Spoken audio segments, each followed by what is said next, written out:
我本是一名王牌狙击手，却意外重生到60年代。这个时候不仅没有像样的武器，就连吃饭也是3天饿9顿。好在附近就有成片的山林，那对我来说就是金山银山。我决定靠双手改变这个贫苦的家庭，为了能让妹妹第一次吃上肉。此时我正在雪地里安放陷阱，突然从山林里传来微弱的呼喊，循声望去，是妹妹庞西，积雪都已经没过小家伙的腰，手里还高举着一个破布包裹。只有4岁的她很容易冻死在这山林里。我立即跑了过去，忍不住责怪道：“你怎么出来了？娘呢？”庞西眨着乌黑的大眼睛，递过高举过头顶的包裹。哥，给你吃。我愣了一下，一把将庞西抱起来。庞西接着说：“大舅送来的，娘不舍得吃，我想到哥早上没吃，送给哥吃。”我心里感觉一阵温暖，虽然穷，虽然艰苦，但切实地感受到了亲人的温暖。我温柔地回道：“先留着，等哥抓了兔子，咱炖肉汤一起吃。”小家伙听到可以吃到肉，开心地拍着小手，眼睛里满是光。我一手领着妹妹，沿着山坡小心翼翼地寻找猎物。突然我驻足，目光紧紧锁定了一棵大树的底部。我知道那是新鲜的兔子粪便，这说明附近有兔子出没，来帮我下套子。庞西听说要抓兔子，顿时兴高采烈地跟着我一起安装捕兔套。我精心挑选位置，在兔子经常出没的路径上设下套子。紧接着我利用腰间的麻绳制作了一个简单的陷阱，一旦兔子触碰就会触发机关，使得整根绳子瞬间紧绷，将猎物牢牢困住。我的陷阱很快就布置完毕，随后我们找了一个隐蔽的位置藏了起来。庞西紧紧依偎在我的怀里，寒冷的天气让他冻得瑟瑟发抖。我心疼地搂着妹妹，同时也在心中盘算着未来的路该如何走。为了妹妹，我必须更加努力。大概等了1个小时的样子，我的视野里突然多了一个小黑点，如果不仔细观察还真的看不出来。庞西好奇地问：“哥，兔子来了吗？”我立即竖起手指示意安静。兔子狡猾得很，稍有不对它们就会立即躲起来。这兔子少说能有6、7斤。就在兔子快要踏进陷阱的时候，又出现了一个不速之客，一只雪貂也在盯着兔子。我有些急了，压低声音在庞西耳边悄悄嘀咕：“一会儿你去那边又蹦又跳，哥溜去那边，咱俩来个围3缺1。”庞西兴奋地点头，他很听话，蹲在原地。我悄无声息地在外围迂回，拦住了兔子的另外退路，就等着雪貂先发起攻击。片刻之间，雪貂飞速地冲向兔子，兔子感知到危险后，第一时间就跑向我这边。我哇的大喊一声，兔子被吓了一跳，转过头就往庞西的方向跑去。庞西很听话，他学着哥哥的样子，跳起来哇的喊一声，兔子被吓得掉头就冲向了陷阱。冲进陷阱瞬间，绳子一下子锁住了他的脖子，而雪貂也吓到了，嗖的一下钻雪里面不见了。我赶忙上前一刀下去，直接把这兔子结果掉。庞西见状连滚带爬的跑了过来，他看着兔子满是欣喜，拎着兔子回家。路上小家伙的口水就一直止不住。我们现在的住处是山上的一座小木屋，这是我姥爷在守山时留下的。守山人不吃公粮，但还要为公社工作，所以作为报酬是被允许在山上自行采摘和打猎的，只是要得到公社大队队长的认可才行。我心中暗暗思忖，上山打猎是眼下唯一能让母亲和妹妹吃饱饭的办法。远远的我就看到母亲在院子里踮着脚在等我们回来。看到母亲，庞西兴奋的一路小跑的过去：“娘，哥抓了兔子回来，晚上能吃肉肉了。”母亲吕秀兰看到儿子回来，眼泪控制不住的往外流。村子里的老猎人进山都很多有去无回。没事吧？我不让你们去，偏要去。刚刚你大舅偷摸的送2斤棒子面给咱，你们去山里多危险，知道吗？我的大舅吕青松也是村里的猎人，但差点交代在山里，从此就再也不敢进山了。我笑嘻嘻的把兔子递给母亲：“娘，把兔子肉炖汤，我饿了。我再弄几个套子，看看能不能多抓点兔子，至少咱们不至于饿死。”不久前我们还和父亲一家住在一起，母亲据说是父亲用100斤玉米面换来的第2个媳妇，平时在家里所有的家务都要母亲做，寒冬腊月她的双手冻得全是口子，每次看到都是血淋淋的。最可恨的是，母亲只是为奶奶做饭晚了，父亲就抄起凳子把她打得头破血流，而且饭做晚了也不是母亲的原因，厨房的柴没了，家里大哥和2姐都懒得要死，我就因为这件事才跟家里闹崩了，带着母亲和妹妹回娘家。更让母亲心寒的是，她的亲生父母都没让进门，当然母亲也知道她父母的难处，家里实在是没有粮食能养活3口人，但母亲大哥看不下去，还是偷偷的把媳妇从娘家带回来的2斤棒子面给了母亲。看到我打回兔子来，吕秀兰的泪终于绷不住了。好，饿了的话娘给你炖兔子汤。我笑着说道。娘，把兔子2大腿卸下来，一会儿烤起来好吃。吕秀兰擦了擦眼泪，点头答应。行，那娘给你做。我抱起庞西，笑着说道：“小西，晚上有肉吃了。”吃肉肉，吃肉肉。平日里要是真的有肉，我和庞西是吃不到的，基本上都是要先给公公婆婆吃，然后是男人吃，再给人家的2个儿女吃。轮到我们的时候汤都没有了。庞西都4岁了，还没吃过肉是啥滋味？一想到这儿，吕秀兰就一阵心酸。看着母亲忙碌，我蹲在一旁也帮忙。娘，我明天打算再弄2套子，在雪地里蹲兔子太危险。吕秀兰死死地抓住我的手腕。小贝，你听娘的话，别去了。娘明天看看能不能在公社找个活干，哪怕是给他们洗衣服也行。我温柔的一笑：“娘，你放心好了，我也就是在周边套个野兔子，而且我不找点营生，将来咋成家啊？你不要儿媳妇了。”我一说找媳妇，吕秀兰愣了下，接着眉开眼笑起来：“你小子毛儿都没长齐，就惦记媳妇了。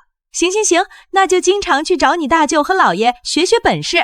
没学好之前，不许进深山，听到没有？”母亲在给兔子剥皮的时候，我一眼就看到了她手上的冻伤。母亲和妹妹还有我都没有可以御寒的东西，若是到了3、9严寒，就凭现在身上的衣物，只怕是会活活冻死。看来御寒的衣物也需要准备，可棉花现在是稀罕物，我能想到的还是皮草。东北的袍子也相当的多，看来得去借一下猎枪，大不了打回来肉，可以给他们一些当做回报。这时房间里飘满了肉香，庞熙就蹲在灶前，时不时的擦口水。母亲拿着粗瓷碗给我盛了满满一碗肉汤，其次的就是庞熙的碗里，虽然只是飘了几块肉，但比起母亲那清汤寡水的碗里，那就多了许多。我二话不说，把碗里的肉夹给母亲一些，又匀了一些给庞熙。吕秀兰连忙说道：“娘不用，你要上山打猎，不多吃可不行。娘，你就吃吧，家里的活都是你做，小希还小，需要长身体，你们都得吃肉才行啊。”吕秀兰的心里一阵暖意，而小家伙不敢吃，他可怜巴巴地看着母亲。吕秀兰笑道：“吃吧，你哥给你的。”庞熙兴奋地咬了一口，娘，肉真好吃。看到小家伙嘴巴吃得油光，我也是开心。而就这时门外传来了脚步声，对方很没礼貌，直接推门进来。我定睛一瞧，发现竟然是自己的大哥庞东。庞东一进屋，目光直接盯着那烤着的兔子腿。哎呦，日子过得不错啊。说着他就伸手去抓兔子腿，紧接着一根烧火棍直接打在他的手上。我冷声问：“谁让你动了？已经分家了，这是我们家的。”庞东一怔，气愤地看向我：“你敢打我？”我冷冷回道：“你来做什么？我不记得我有请你来。”吕秀兰担心我们打起来，连忙劝道：“小北别冲动，我和小希的兔子腿让给他就是了。”只见我手中的刀已经抵在庞东的脖子上，庞东吓得瞪大眼，没想到我竟然为了个兔子腿就动刀子。我眼神冰冷，透着阵阵杀意，再敢动小希和娘的东西，我就剁了你的手指头。你不信可以试试。紧接着我脸上又露出温柔：“小希，跟娘一起分，别吃独食哦。”庞熙连忙点头，他开心地接过兔子腿。吕秀兰连忙劝道：“小北别这样子，娘没事的。”我把刀收了回来，抓起兔子腿一口咬上去，油脂滋滋流了出来。庞东馋得一直咽口水，我冷声说道：“有事吗？没事就请回吧。”庞东咽了口口水说道：“我来是给你们一个台阶下，爹不生气了，你们还不回去？家里的活留给谁干呢？”闻言吕秀兰的脸色也冷了下来，果然找过来也只是因为家里没有人干活。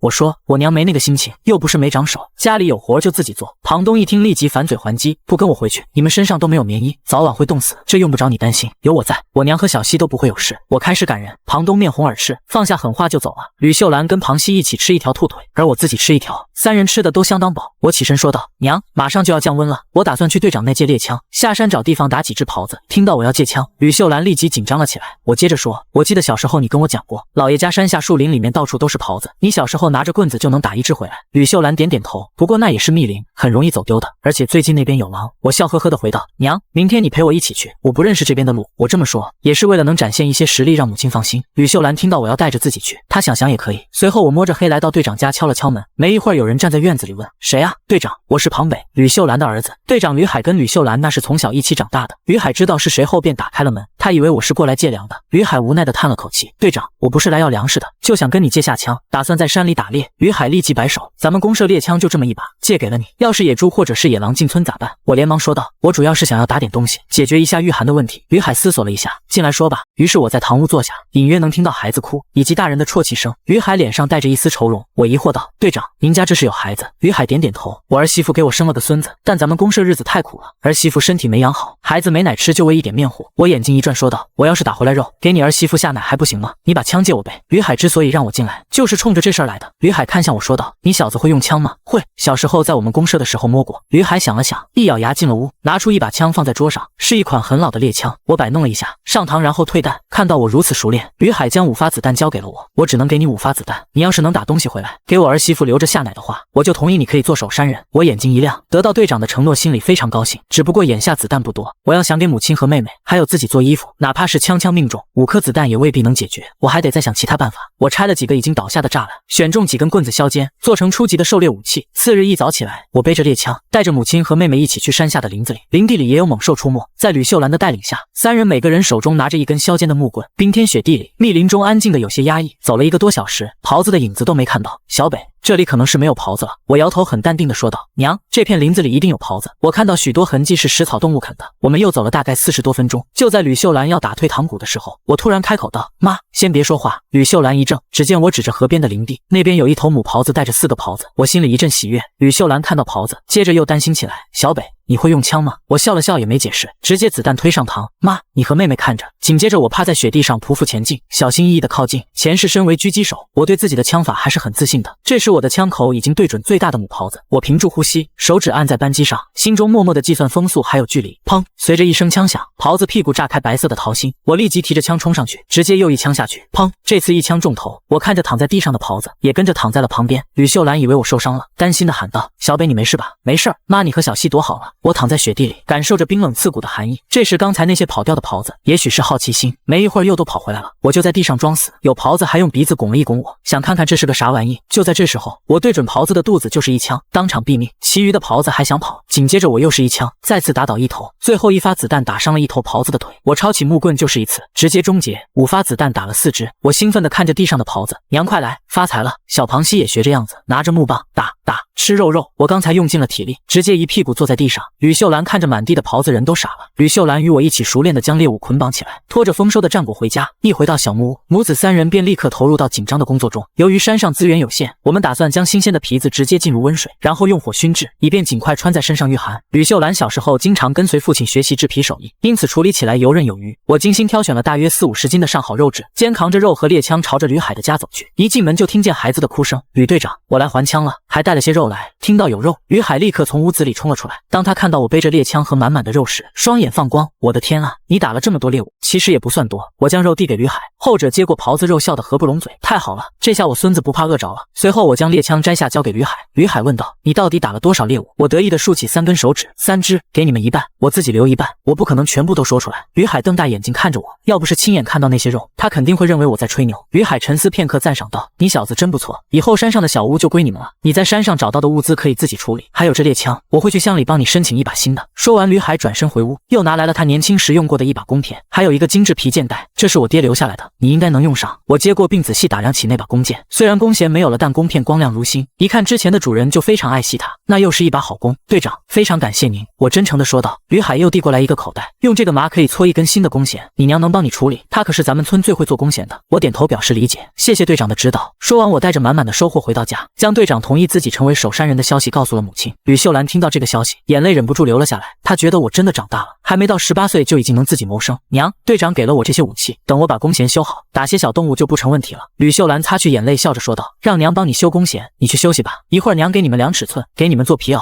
好的娘，你也给自己做一身吧，我们每人做一件御寒的皮袄。吕秀兰再次擦去眼角的泪水，微笑着点头：“好儿子，你真是娘的福气，你现在已经知道心疼娘了。”我一边搓麻做弓弦，一边准备着晚餐。小西一进门就兴奋地喊道：“又可以吃到肉肉了吗？”当然，这都要感谢你哥哥。庞西懂事地点点头，哥哥最好了。一家人围坐在一起，享受着久违的肉食，狍子肉的鲜美让全家人吃得热泪盈眶。第二天清晨，我匆匆向山上进发去布置陷阱。与此同时，吕秀兰带着几块新鲜的狍子肉去拜访大舅吕青松。起初看到肉的大舅并不想接受，但吕秀兰坚持推给他，并告诉了他我已成为守山人的好消息。吕青松听后大喜过望，转身进屋拿出了针线，并将自己小时候得到的红缨枪枪头赠予吕秀兰。再见到这把红缨枪，吕秀兰不禁唏嘘，这可是哥哥最为心爱的东西，这玩意只要力道够，投掷出去能将野猪扎穿。此外，吕青松还给了一块底石和一大把没组装好的弓箭，这弓箭是父亲特别制作的，都是很厉害的装备。吕秀兰感动得热泪盈眶，哥，谢谢你。吕青松则是叹了口气，心中满是无奈，这有什么好谢的，我这个当哥的都没保护好你。吕秀兰擦了擦眼泪，轻声说道：“哥你就放心吧，我现在挺好的，不说了，我得赶紧回去给小北做衣裳。”看着妹妹离去的背影，吕青松心中五味杂陈。他知道妹妹虽然说得轻松，但实际上他们母子3人在山上生活是何等艰难。吕秀兰也明白大哥的愧疚，可他并不怨恨任何人。他回到家便为我制作打猎的弓和短矛。等我看见新装备时，心中充满了欢喜和感激。我接过母亲手里的红缨枪，这玩意重量略沉，但投掷出去杀伤力绝对很强。现在我拥有了短矛和弓箭，虽然都是冷兵器，但就打猎来说，也算是一身小极品了。我开心地摆弄着新武器，母亲叫我过去量尺寸，还边念叨着先做我的衣服要紧，因为她和妹妹经常在家里，不需要太好的东西。我对母亲的关怀感到非常温暖，我没事的，只要有件穿的就行。我打算过几天借冰凿子，去河边整点鱼回来吃。吕秀兰听到我不进山比较开心，娘还要跟小西一起给你准备皮，你去捡点柴回来，山里面太冷了。我立即答应，便提着短矛去捡柴火。由于我捡柴捡得太专注，猛地抬头发现地上有很多脚印，不是人类的，而是类似于狗的脚印。我疑惑地跟随着痕迹往前走，渐渐察觉到这是狼的脚印，而且数量还不少。我瞬间警惕起来，握紧手中的短矛，这绝不是1-2只狼那么简单，而是狼群。我急忙背上柴掉头就往家跑，还好路上没有发生意外。回到家时还是心有余悸，我没有选择直接告诉母亲，这样只会让她担惊受怕。自家那院墙栅栏也要想办法修了，这玩意别说狼了，狗都挡不住，实在是太危险。我背着柴火刚踏进家门，这时二姐庞南迎面走了过来。我对这个人相当的厌恶，性格尖酸刻薄，还总是爱找寻优越感。爹这次已经原谅你们了，回家去干活吧。看看你穿的这身破烂，我这军大衣可以借你穿2天，有事说事，没事就滚一边去。我懒得多跟他纠缠。庞南冷哼一声，你就是嫉妒我有军大衣穿，你没有。这时候妹妹庞熙从院子里跑了过来，母亲也跟着走出来，她手中还拿着一件袍子皮大衣。小北，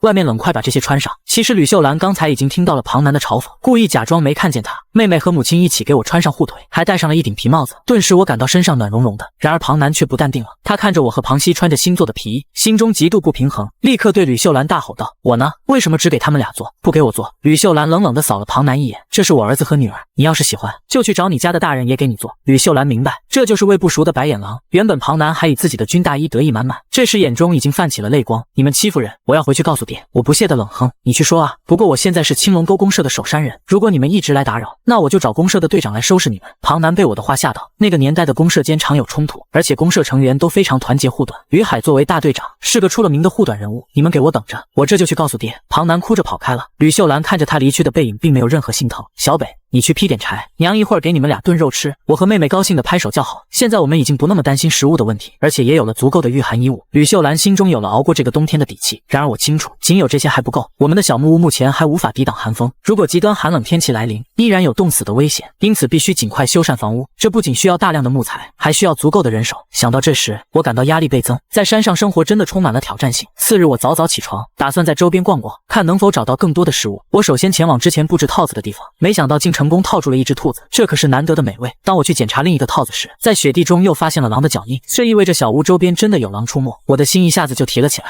开始为母亲和小溪的安全感到担忧。套子上的血迹还没有全干，说明狼群昨晚就在附近活动。我立即清除了地上的血迹，以防狼群再次寻来。我打算向公社队长报告这一情况，提醒村民注意狼群。我背着弓箭准备深入树林，看见前方似乎有什么东西在奔跑，我立即藏起来，仔细观察山脊上的情况，发现狼群正在驱赶一群野山羊，领头羊在狼群的逼迫下不慎摔下山崖。这时我回想起母亲的话，狼会在入冬前采取这种策略，将山羊赶下山崖摔死，然后让尸体冻在雪地里。我意识到这是一个好机会，这群摔下山崖的山羊不就是请人来修缮房屋所需的饭票吗？我忍不住露出了笑容，但现在却不太合适，毕竟狼群可能还没走远，就身上这点弓箭哪够干啥的。我默默地把地点记下，正准备回去，突然发现林子里有什么东西走过，定睛一看，竟然是一只走丢了的野山羊。我抽出一支箭，目光紧盯山羊弯弓搭箭，嗖，当弓箭曲线射出去，直接命中山羊腹部。山羊一声惨叫，想要逃跑，我也没废话，提起短矛就冲了过去，对着山羊的后背就重重地投下去。噗！山羊惨叫一声倒在地上，我立即跑到了山羊面前，确定它没气了才放心下来。没猎枪是真的费劲，抓一只山羊就已经精疲力尽。我收拾完刚想坐下休息会，就听到了一阵狼嚎声，顿时汗毛都立了起来。我立即扑向山羊，然后不顾疲惫的身体，拖拽山羊的尸体往家的方向赶。天色都已经逐渐黑了，只见母亲站在门前等我。娘，你看这是啥？看到我带着一只野山羊回来，吕秀兰笑得合不拢嘴。你这是从哪儿打来的？这么大的一头山羊，运气好打到了这个，而且我发现野狼群存的洞火，不少山羊类。吕秀兰一听立即炸了毛，什么野狼群？你进山里面了？我赶忙摇头，我就是站在山头上看到的，那地方得找人陪着我一起弄回来。咱们可以用这些山羊肉请村里大家伙吃饭，让他们帮咱把外面的栅栏修好，再给咱们挖个菜窖。吕秀兰也听队长吕海说过周边有狼的事情，所以她一直担心，太危险了，狼群可不是闹着玩的。娘，我现在是守山人，大家伙还指望着我给他们赶走野狼呢，请大家伙过来可以弄点大型陷阱，不然狼群进村，就凭队长那杆老猎枪，那管啥用？吕秀兰没好气地揪住我的耳朵，你才多大，还想去打狼？不要命了，你不娶媳妇了？娘，狼群为啥进村子？他们是食物不足啊，咱们要赶走这些狼，等他们自己离开是不可能的，只能逼他们换地方。吕秀兰摸了摸我的头，笑着说道，我儿长大了，你烤会儿火，娘给你煮羊汤。吕秀兰身手麻利的就将山羊解剖，羊杂取出来和羊肉存放好，看着羊皮，她想着给我再增加点衣服。不多时，一碗热腾腾的羊汤端了上来，我喝了一口，热乎乎的羊汤下肚，全身的毛孔都仿佛舒张开来。只不过家里没有面，要是能带着几张油饼就舒服了。我心里盘算起来，光吃肉的话饿不死人，只是完全没有主食也不太行。妹妹还小，身体需要发育，我想着看看能不能搞到一些面，虽然都是供给，但也有黑市。这个年代的猎人就是黑市重要的客户，他们能搞来肉，搞来药材，还有皮毛，这些都是黑市商人喜欢的东西。不过眼下还是把家里的事情先搞定。吃过晚饭，我就来到公社队长的家，说了狼群的事情。于海听得一身冷汗，你胆子咋这么大？知道有狼你还去？语气上能听得出他在担心我。我挠挠头笑着说道，我也是远远的观察，没敢靠近。那你找我是想让我帮你做点啥？我没想到队长这么上道，我想借点人手，打算给给狼群来一个坚壁清野，等他们没了吃的就得离开。吕海沉默片刻后看向我，可以，明天一早我就让人去找你。见队长答应了，我的心里终于有了底。回家之后立马睡去。次日一早，我早早的就吃完饭，这时队长就已经带着人来了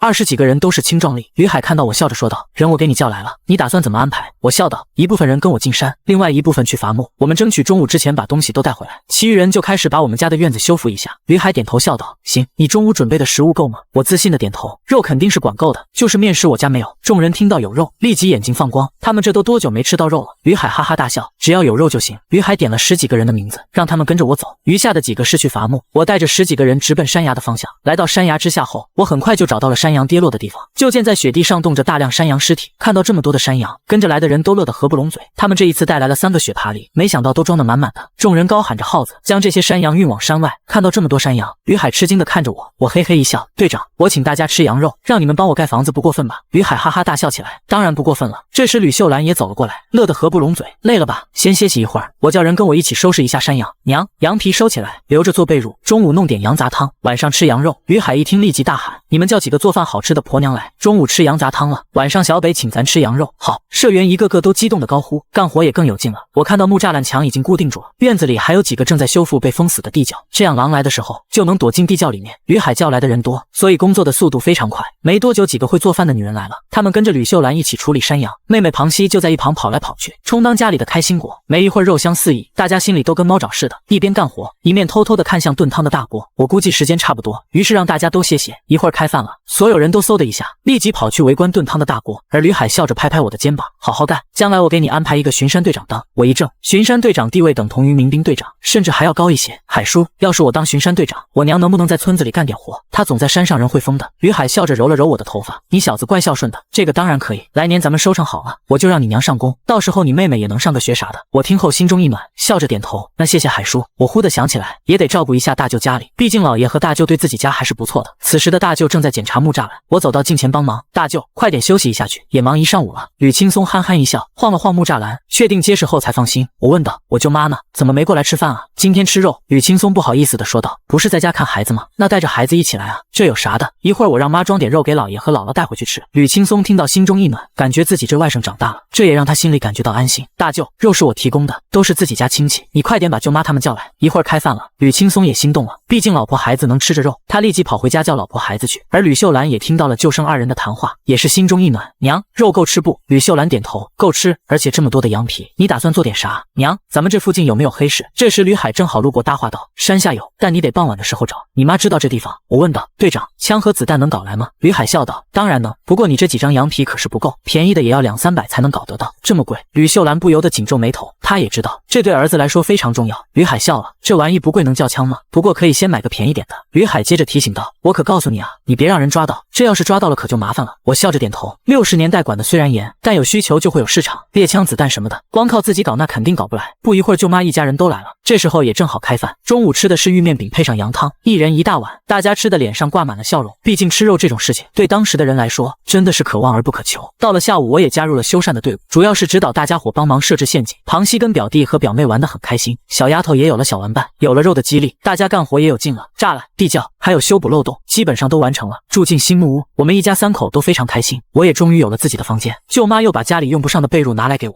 忙活了一天，一阵困意袭来，我迷迷糊糊的睡下，而母亲则在昏黄油灯下处理羊皮。突然，屋外传来一阵踩踏雪地的声响，虽然声音很轻，但引起了我的警觉。我前世是狙击手，对声音非常敏感。我立马起身跑出屋门，看到房间里正在干活的母亲。娘，别干了，快把小西叫醒去地窖。吕秀兰被吓了一跳，我立即示意小点声，接着压低声音说道：“狼来了。”吕秀兰听说是狼来了，她吓得都不敢动弹了。今天白天宰了那么多的羊，肯定是肉味和血腥味把狼给招来了。吕秀兰立即抱起熟睡的庞熙，往地窖里面跑去。见到母亲和妹妹都进了地窖，我没着急进去。吕秀兰看我没动着急，喊道：“你干嘛？快点下来啊！我知道自己要是下去，狼进来了，我们还是躲不开的。眼下要想办法把狼赶走。娘，你好好带着小西，不用担心我。”我直接把地窖盖子盖上，还找来东西给遮掩起来。吕秀兰不断敲着盖板，我充耳不闻，摘下弓箭，拿着短矛准备跟狼斗一斗。我先吹灭了灯，躲进黑暗中，手握短矛屏住呼吸。在此时院子外的栅栏已经被顶开，只有3只狼进到院子里，这对我来说并不是什么难事。实际上光靠气味，这些野狼就已经知道了屋子里有人。但狼非常狡猾，没有立即强攻。我躲在黑暗里，并没有急着动手。如果贸然出去，同时面对3只狼就是找死。我故意把门拉开一个缝儿，没多久一只狼立即发现了这个漏洞，这家伙探进鼻子闻了闻，我也没动手，在等待机会，等这条狼的身子探进来。野狼小心翼翼地顶开门板，此时房间里的气味很混乱，野狼并不能立即发现我。我一脚踹在门板上，砰，门板关闭。我跳起来，用短矛直接刺入了野狼的身体，整个人死死地压在野狼身上。野狼还在挣扎，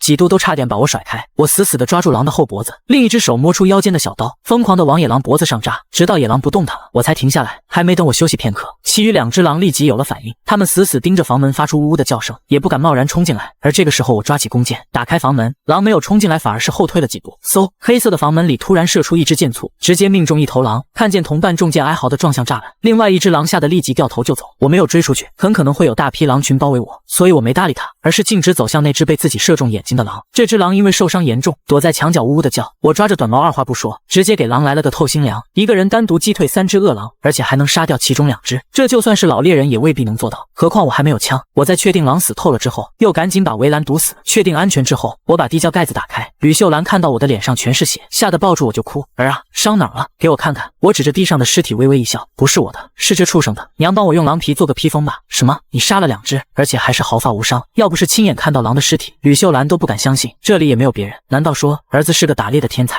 要是这样的话，说不定儿子还真的可以成为首山人。吕秀兰连忙擦干净我脸上的血，我儿子就是有本事，才17就能打狼了，这要是让你姥爷知道，他铁定乐坏了。我则把妹妹庞西抱出来，小家伙已经吓得不敢吭声了。小西不怕，有哥在，你啥都不用怕。庞西可怜巴巴地看向我，哥哥我怕。庞西带着哭腔，不哭，小西有哥哥呢。吕秀兰心疼地看着浑身是血的我，还有哭得梨花带雨的小女儿，这2个还都是孩子，就因为生活所迫，不得不承担他们本不该承担的东西。吕秀兰擦了擦眼角的眼泪，收拾好一切之后，就开始把狼剥皮，把肉都处理好。我则是回屋继续睡了一觉。第2天早上，大家伙看到门口正在晾晒的狼皮都傻眼了，那是狼皮。就在大家讨论的时候，吕海吃惊地走了过来，他一看就知道这狼是刚刚打死的，而且手法绝对的专业。这时吕秀兰正好出来，吕海问道：秀兰，这狼皮是哪来的？闻言，吕秀兰叹了口气，昨天晚上狼窜进院子，小北为了保护我们俩，一个人杀了2头狼。吕海瞪大眼睛，表情从惊讶变成了惊喜。太好了，小北有这本事，咱们就能睡个安稳觉了。众人也跟着高呼，接着干劲十足的开始干活。等我睡醒的时候，看到院子已经修好了。吕秀兰见我醒了，递给我一个盖着公社印章的纸张，队长让你好好干，这是大队的任命书。娘，咱今后就能合理合法的在山里打猎了。吕秀兰笑了，还是我儿子厉害，你可是年纪最小的首山人，能在山上合法打猎，眼下就解决了生计问题。我打算拿一些皮子换点粮食，要不然大雪封山，食物来源明显减少，可不行。吕秀兰也觉得有道理，但这个要去黑市，娘知道黑市在哪，于是我打算再进山一趟，这样才能有东西换钱。我吃过饭之后就直接上山，先去看了套子有没有捕到猎物，结果一个都没有，看来这是狼群凑近，附近的动物明显减少了。那没办法，只能继续往深山走。我一路观察着路上的痕迹，走了一会儿，突然停下来，在不远处一头野猪正在觅食，这玩意以我现在的装备很难对付，短矛和弓箭根本无法伤到它。野猪这玩意猛得很，冲过来就不死不休。我正准备后撤，结果发现身后也有动静，回过头去，竟然也有一头野猪，顿时心里咯噔一下，眼下自己只能从他们之间逃出去。我小心翼翼往后躲，结果就在这个时候，好死不死的出现了一只狐狸。我懵了，在东北如果山里遇到狐狸，猎人都不会动手打，狐狸的眼睛死死的盯着我，我没敢动，但野猪却一点点的在靠近，眼看着距离越来越近，狐狸突然动了一下，这时野猪一下子就注意到了我，直接就一头顶了过来。我下意识的支起短矛，野猪这一冲不但没伤我，直接被戳穿了头骨。而这个时候，另外一头野猪也发现了我，嘶吼奔跑着朝我冲来，我也没愣着，直接几个箭步冲向狐狸的方向。突然一个翻滚趴在雪地里，野猪就直冲向狐狸，狐狸嗖嗖的跑。而就在这个时候，我起身搭弓射箭，2支箭簇直接命中野猪的大屁股，野猪掉头再次冲向我，我抓着弓箭掉头就跑，在树林里来回溜猪。这个时候我站在石崖上面，拉满弓对着野猪又是一箭，这次直接射中了野猪眼窝，它吃痛刹不住车，砰，就听到一声闷响，野猪冲下了断崖。这时我才松了口气，而狐狸也从远处跟了过来，好像也没有恶意，伸着舌头看着我，好像是在笑一样。我不打算动它，一来不好吃，二来动它估计大队里面的人都得吓死。我直接将野猪的腿绑好，然后拖着往山下走，狐狸就在后面默默地跟着，它也不袭击我，我也不知道它到底想干啥。结果狐狸竟然跟着我到了小木屋，我有点疑惑，这是要跟着自己回家啊？狐狸走了过来，这个时候我才注意到它的腿上有伤。我打开门进了院子，狐狸也跟着在院子里趴下了。娘，我回来了。闻言，吕秀兰直接推门笑着走出来，然后整个人愣住了。她看到我拖着2头野猪，在身边还跟着一条泛着金光的狐狸。我的天啊，小北，你怎么带着胡三太奶来了？我回头看着狐狸一脸问号。胡三太奶在哪里？吕秀兰指着门口，这不就是吗？我小时候就见过她。我警告你啊，咱们这儿可没有人敢对胡三太奶不敬的。我回过头看着狐狸的样子，怎么也不觉得这是什么胡三太奶。那狐狸好像听懂了一样，伸了个懒腰。吕秀兰看着野猪激动问道：你怎么胆这么大？野猪枪都打不死啊！我笑呵呵地说道：这不是因为胡三太奶帮忙了吗？然后就跟我回来了。吕秀兰一脸不敢置信。我立即打哈哈道：娘，咱们把野猪收拾一下，拿去换点粮食。于是我开始帮着母亲处理下水内脏，什么都给狐狸吃了。收拾好野猪，接着母子俩就背着口袋下山，直奔黑市而去。黑市就在一个小村子外的林子里，这里卖啥的都有。我们看到有一个老头躺在躺椅上，脚边的牌子写着高价收山货。吕秀兰看到他，立即走上前说道：高大爷，是我。秀兰，老人微微睁开眼睛，原来是兰丫头啊，你爹呢？好久没见过了。吕秀兰笑着说道：我爹上岁数下不了山，这是我儿子，我们来想要卖点野货。老人打量了一下我，这冰天雪地的，山上还能捡到野山货。闻言我笑着将口袋打开，露出半个野猪头。老人眼睛顿时瞪大，老吕头儿不是不能下山了吗？这是谁打的？我很自信地说道：我弄来的，我继承我老爷的工作了。老人看看野猪又看看我，后生有点意思啊，这个5毛钱一斤。闻言我一怔，5毛钱？老人笑道：是觉得我给的多，你老爷是我的老客户，就按照你老爷的价格。其实我是觉得太少了，在我的认知中，猪肉便宜的也得10块钱一斤。不过想想，这是60年代，5毛钱一斤也相当贵了，这野猪能卖50-60块钱。吕秀兰笑着点头答应。老人让我们把猪抬到他的小屋子里，然后拿着算盘结账，一共是56块5毛钱。而这个时候，我注意到了架子上的一把驳壳枪，询问起价格。老爷子，这个怎么卖？老人抓起驳壳枪笑着说道：这玩意不便宜啊，至少要这个数。老人竖起一根手指，我明白老人的意思，肯定不是10块，而是100。吕秀兰拉了一下我说道：你买这玩意干啥？不小心打着自己。我小声说道：娘，这玩意是能保命的，谁也说不准我在山上能遇到啥。老人点头笑道：这话孩子说的没错，不过这枪我也是不卖的，这是我的老伙计，当年鬼子来了，就靠着这把枪杀出重围，老子枪毙了10几个鬼子翻译官。闻言我瞪大眼睛，真的？那您是老英雄啊。而老人摆摆手，谈不上，咱就是见不惯那些鬼子。不过你小子想要的话，你给我弄100条大鱼，这把枪送你了。我一愣，鱼？您要100条鱼做啥？老人呵呵一笑，孙子要结婚，办宴席不知道弄点啥，正好赶上有野猪了，也得弄点鱼，让大家伙吃到饱。我毫不犹豫的点头应下，行，我给你搞来。我跟着母亲卖了野猪，接着又在老高头这里换了一些粮食，花了22元，足足200斤的粮食，过冬省点吃肯定是没问题。我们俩背着粮食回到小木屋，我本来还担心庞西一个人在家会害怕，结果一进屋就看到庞西和狐狸玩得正开心。这狐狸实在是太聪明了，看到我回来了，庞西一下子跳到我怀里，哥哥，你回来了。自从离开庞家之后，小家伙的笑容就多了许多。我摸了摸他的头顶，今天哥弄了好多的好东西。我打开门，母亲和大舅拖着冰牌进来，庞西看着大口袋一脸好奇，这是什么呀？母亲吕秀兰笑着解释道，这是今天你哥带着我们抓来的鱼，这下小西冬天就真的不怕挨饿了。哇，有鱼吃喽，太好了。庞西接着指着小狐狸，哥，那有他的吃吗？闻言我微微一笑，当然有了，哥给准备了好多呢。庞西兴奋地跑回去，蹲着揉狐狸的脸，你听到了吗？哥哥给你准备好多好吃的。我见状忍不住摇头笑了，你们先歇着，我先回去了，以后多回家看看你姥姥和姥爷。放下东西，大舅就准备离开，我用力点点头，接着提出要送他。大舅，我送你一下，这附近有狼出没，你没带家伙有点危险。闻言吕青松一怔，行啊，你小子知道关心人，那就送我走一段路好了。于是我背上家伙陪着吕青松一路往回走。现在的山村晚上根本没有路灯，我们沿着小路下山，突然我注意到丛林中有动静，停住脚步，跟着吕青松也发现了异常。顺眼望去，在远处的一块大石头上，赫然站着一头狼，正双目发着绿光直视这边。小北，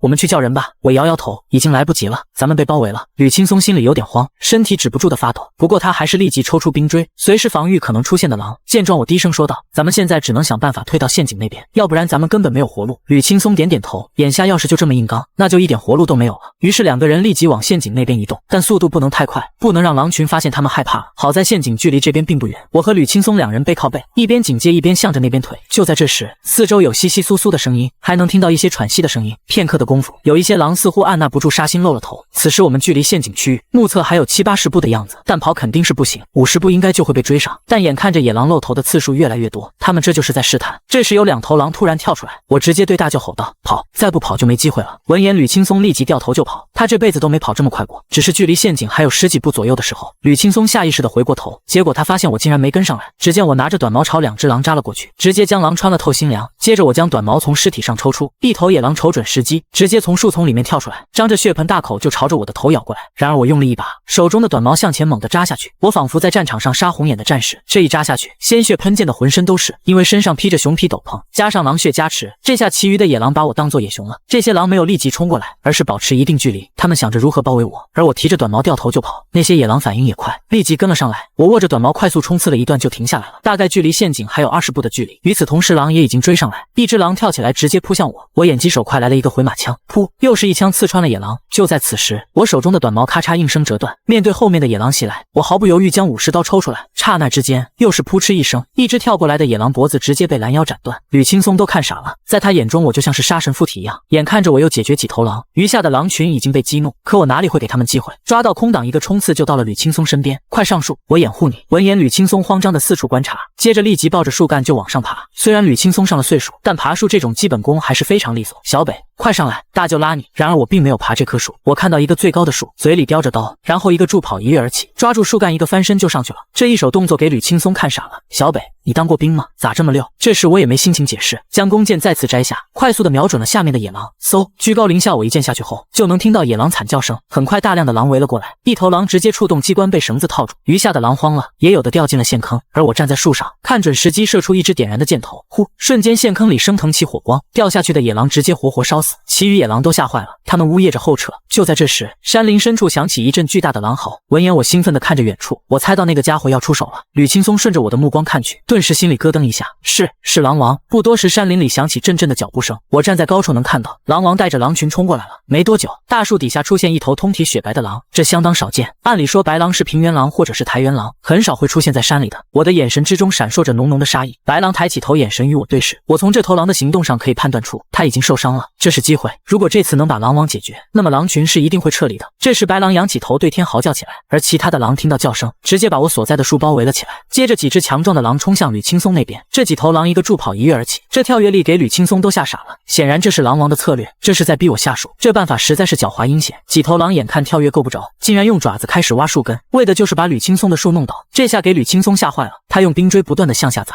我看到这情形，思考着应对之策。要是这么下去，吕青松真就危险了。想要杀光这些狼是不可能的，必须要想办法靠近狼王，寻找机会给狼王一击毙命。想到这里，我看向插在树上的刀，眼下只能靠着这把刀打一场恶仗了。我从腰间扯下一根绳子，用绳子将刀和自己的手绑在一起，接着从树上纵身一跃跳下，立马就有野狼一拥而上，我直接一刀砍下去，一头狼直接倒在血泊之中，接着双手握刀，直接在狼群之中开无双，长刀所过之处，野狼鲜血飞溅。找准时机，我冲向狼王的方向。吕青松看到我杀红了眼，他也直接跳下树，随之拿着冰锥疯狂的刺野狼。这时我已经速度极快的冲到狼王跟前，狼王见状露出獠牙，直接对着我扑过去。我挥舞长刀也毫不客气，冲着狼王的爪子就砍。只不过狼王很灵活，他快速躲开。可下一刻，吕青松也加入了战局，他抄起冰锥对着狼王的大腿就是一下子。只见狼王嗷的一声，而其余的狼都受到刺激一样都冲过来。就在我准备用尽全力搏一把的时候，远处突然传来阵阵呜咽声，像是小狼在寻找母狼的声音。狼群一下子就觉察到了这个声音，开始四处观望。而这个时候，我看清楚了那声音是谁发出的，是小狐狸。我也没想到小狐狸会来帮自己，狐狸狡猾得很，一溜烟就跑没影了。然而这个声音也影响到了白狼，让白狼走神一瞬。我抓住机会，尽全力一刀刺过去。这一刀是决定生死，我的体能已经见底，再耗下去只有死路一条。狼王的前胸被划开深深的伤痕，鲜血霎时间洒出，狼王身体踉跄，一下子趴在地上，眼看着他已经不行了，我就是趁他病要他命，接着用力一砍。此时狼王已经几乎死透，我举着带血的刀，踩着白狼的尸体大吼：来啊，跟爷爷我再战！我一声怒喝，引得群狼回头。这时他们才发现自己的狼王已经死了，吓得立即掉头就跑。野兽就是这么无情，正所谓树倒猢狲散，最终地上只留下一地的群狼尸体。而我此时的手都在抖，那是脱力的前兆。我松了口气，一屁股坐在地上。看到我倒下，吕青松吓得丢下冰锥，连滚带爬的跑向我。小北你没事吧？他扑过来才发现我坐在雪地里，瞅着他咯咯乐。大舅，今天咱爷俩够吹一辈子了吧？吕青松笑着拍了一下我，也跟着躺在雪地上，哈哈哈，够了，很多猎人一辈子都打不到一个狼王，你小子一出手就是巅峰啊！就剩二人缓了一会儿，终于有力气从雪地上爬起来。接着吕青松将地上的狼都收起来，一个个的放到冰牌上，我则原路往回走，看看能不能把弓箭收回来。不一会，我似乎听到有呜咽声，立即拿起刀循声走去，结果用刀挑开枯草，发现里面是两只颤颤巍巍的小狼崽。这两只狼崽子颜色很浅，跟普通的狼崽不一样。我左右观察，确定没有其他的狼之后，本想直接斩草除根，可看到小狼崽跌跌撞撞的朝自己爬来，又没下去手。小家伙围着我跑圈，也许是因为身上有狼王的味道，所以小狼对我特别亲近。我将两只狼崽子塞进怀里，俩小家伙还怪暖和的。我走回来，吕青松见我怀里鼓鼓的，很是好奇，于是笑着打开给他看，结果给吕青松吓坏了。妈呀，你咋把狼崽子抱回来了？快丢了！闻言我微微一笑，大舅，狗不也是狼驯养过来的吗？这小狼崽子我从小训练，以后可以给我上山当个帮手啊。吕青松神色一滞，还是你小子胆子大，行吧，你自己拿主意。得嘞，我笑着将小狼崽子塞回怀里。天太黑了，我们只能拖着野狼往回走。一进小木屋，吕秀兰连忙迎出来，她担心我出事情了，这么长时间都没回来，结果一出门碰了个正着。见状，吕秀兰一脸疑惑：“大哥，你不是回家了吗？”吕青松没说话，直接示意过来搭把手。闻言，吕秀兰一愣，连忙伸手抓绳子帮忙一拖。这时吕秀兰才看清兵牌上的东西，妈呀，咋这么多狼？你们俩大晚上去打猎去了？吕秀兰被吓得不轻。吕青松解释道：“谁大晚上去打猎？我俩在路上遇到狼群了，要不是小北，我今天就交代了。”闻言，吕秀兰连忙检查我有没有受伤，直接摸到我怀里有东西在动，吓得吕秀兰嗷的一声叫出来。我被这一举动逗笑了，娘，你别怕，我抱来2只小狼崽子，训练训练当猎犬用。吕秀兰连忙摇头拒绝，狼崽子你也敢要？快送走！这位不熟的看到母亲反对，我却一脸笑嘻嘻，没事，咱家还有胡三太奶呢，今天要不是他，我和大舅真的交代了。看到儿子坚持要养狼崽，吕秀兰也不好说什么。在清点尸体的时候，吕秀兰看到白狼的尸体，询问过后才知道是狼王，吕秀兰又吓了一跳，又听吕青松说是我一个人干掉的。一时间吕秀兰激动的不知道说什么好，在她的眼里我还是个孩子，结果这么小就把狼王给猎到手了。吕秀兰一下子没忍住，眼泪吧嗒吧嗒的掉下来。她知道儿子能猎到狼王，那是拿命拼回来的。吕青松看到妹妹落泪，心里也跟着不舒服。好了，兰子，这次之后，只要小北不去深山里面，基本上也遇不到什么危险了。接着吕青松给我递了个眼神，我连忙点头，对，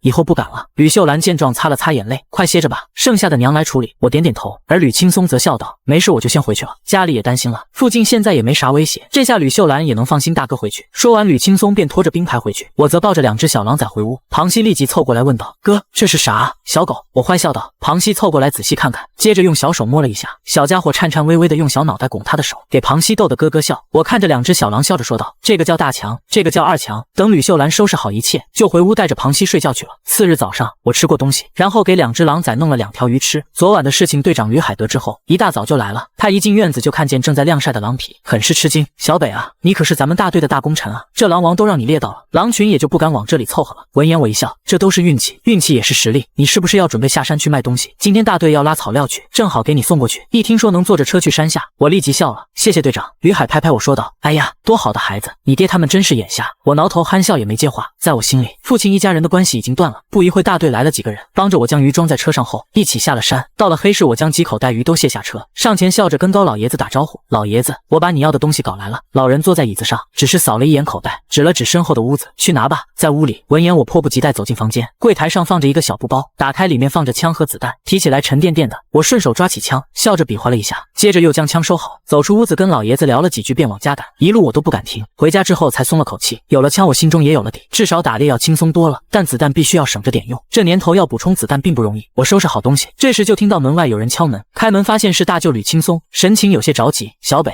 你奶奶来了，看样子是要来闹事的。吕秀兰一听是婆婆来了，眉头立即拧了起来。见状我安抚道，娘，没事儿，不就是粮食的事儿吗？你把墙角的那些口袋整理一下，我们拿走。吕秀兰一瞬间明白过来，她抿嘴偷笑，你这孩子，走吧。我笑着跟吕青松一人扛着一个口袋，来到村子里，老远的就看到一群人脸色微怒的围着一个人，那人又哭又喊的。见状吕青松非常讶异，你奶奶平常在家也这样子？我点点头，平时就这样，稍有不顺就开骂。吕青松叹了口气，可见你们这些年有多难。我微微一笑，大舅走吧，咱们先把事情解决了。大家看到我们来了，立即让开了一条路。这时奶奶一看到我，立即揪着我衣服哭喊道，我的孙子啊，你看看他们欺负我。然而我很嫌弃的拍开他的手，来这儿干嘛？就为了当年的粮食是吧？一听这话，奶奶立即笑了，谁家也不是大地主，你们既然都分家了，那粮食是不是要还给我们？闻言我一脸冷漠，粮食没有，你要鱼的话，我这2袋子的鱼都给你们，但有个前提，庞家的人要是再来，下次我们就不客气了。全村的人都给作证。村民们一听这话，都竖起大拇指，纷纷附和。奶奶一听说有鱼可以拿，顿时两眼放光，这年代肉可不是随便能找到的，而且那2口袋看上去都不小，于是开口应下，行，我也不是欺负你们，我就是。不等奶奶把话说完，我直接把口袋放在地上，行了，别说了，你怎么拿回去？你二叔在村子外面不敢进来，我不用想也知道为什么，那个二叔就是个游手好闲的混子，不敢进村就是怕被打。你要不要看看？东西你们拿走了，我可就不管，谁知道你们会不会偷摸换掉，然后来纠缠我们。奶奶闻言连忙打开口袋查看，发现里面都是冻得硬邦邦的鱼，有大的也有小的，品相还不错。小北啊，不是奶奶心狠，奶奶只是我早就听够了，他在外面就会来这一套，回到家就不是他了，他生的那几个都这个德行，尤其是我的那个二叔。看到奶奶把东西拿走，我立即拉着大舅离开，走稍微远点之后，吕青松突然想起来什么，小北，我记得咱们捞上来的鱼个头都不小啊，你哪来那么多的小鱼啊？我嘿嘿一笑，一袋是喂狐狸的，一袋是喂狗的，昨天我娘收拾好的。闻言吕青松瞪大眼睛，你把喂狗的给你奶奶吃，那咋得了？又不是不能吃，饿急眼了，树皮和草根他们不吃吗？说着我还一脸不乐意的样子，大舅忍不住笑，你个小犊子。我走后村民们也都散了，这个时候二叔才敢牵着驴进村，他看到自己妈拿着2口袋，连忙接过口袋放到驴背上。老太太上了岁数，她还要等驴车，于是二叔自己就牵着驴往家走。临走前老太太还嘱咐道，老二啊，把东西送我那儿去，咱们是一家人，别让你媳妇拿回去给她娘家人吃了。知道了娘。说着他就牵着驴往回走，虽然满口答应，但实际上他心里却不这么想。等到了家，立即把门一关，连忙把媳妇叫出来，接着把2口袋的东西倒出来。这一倒俩人都傻了，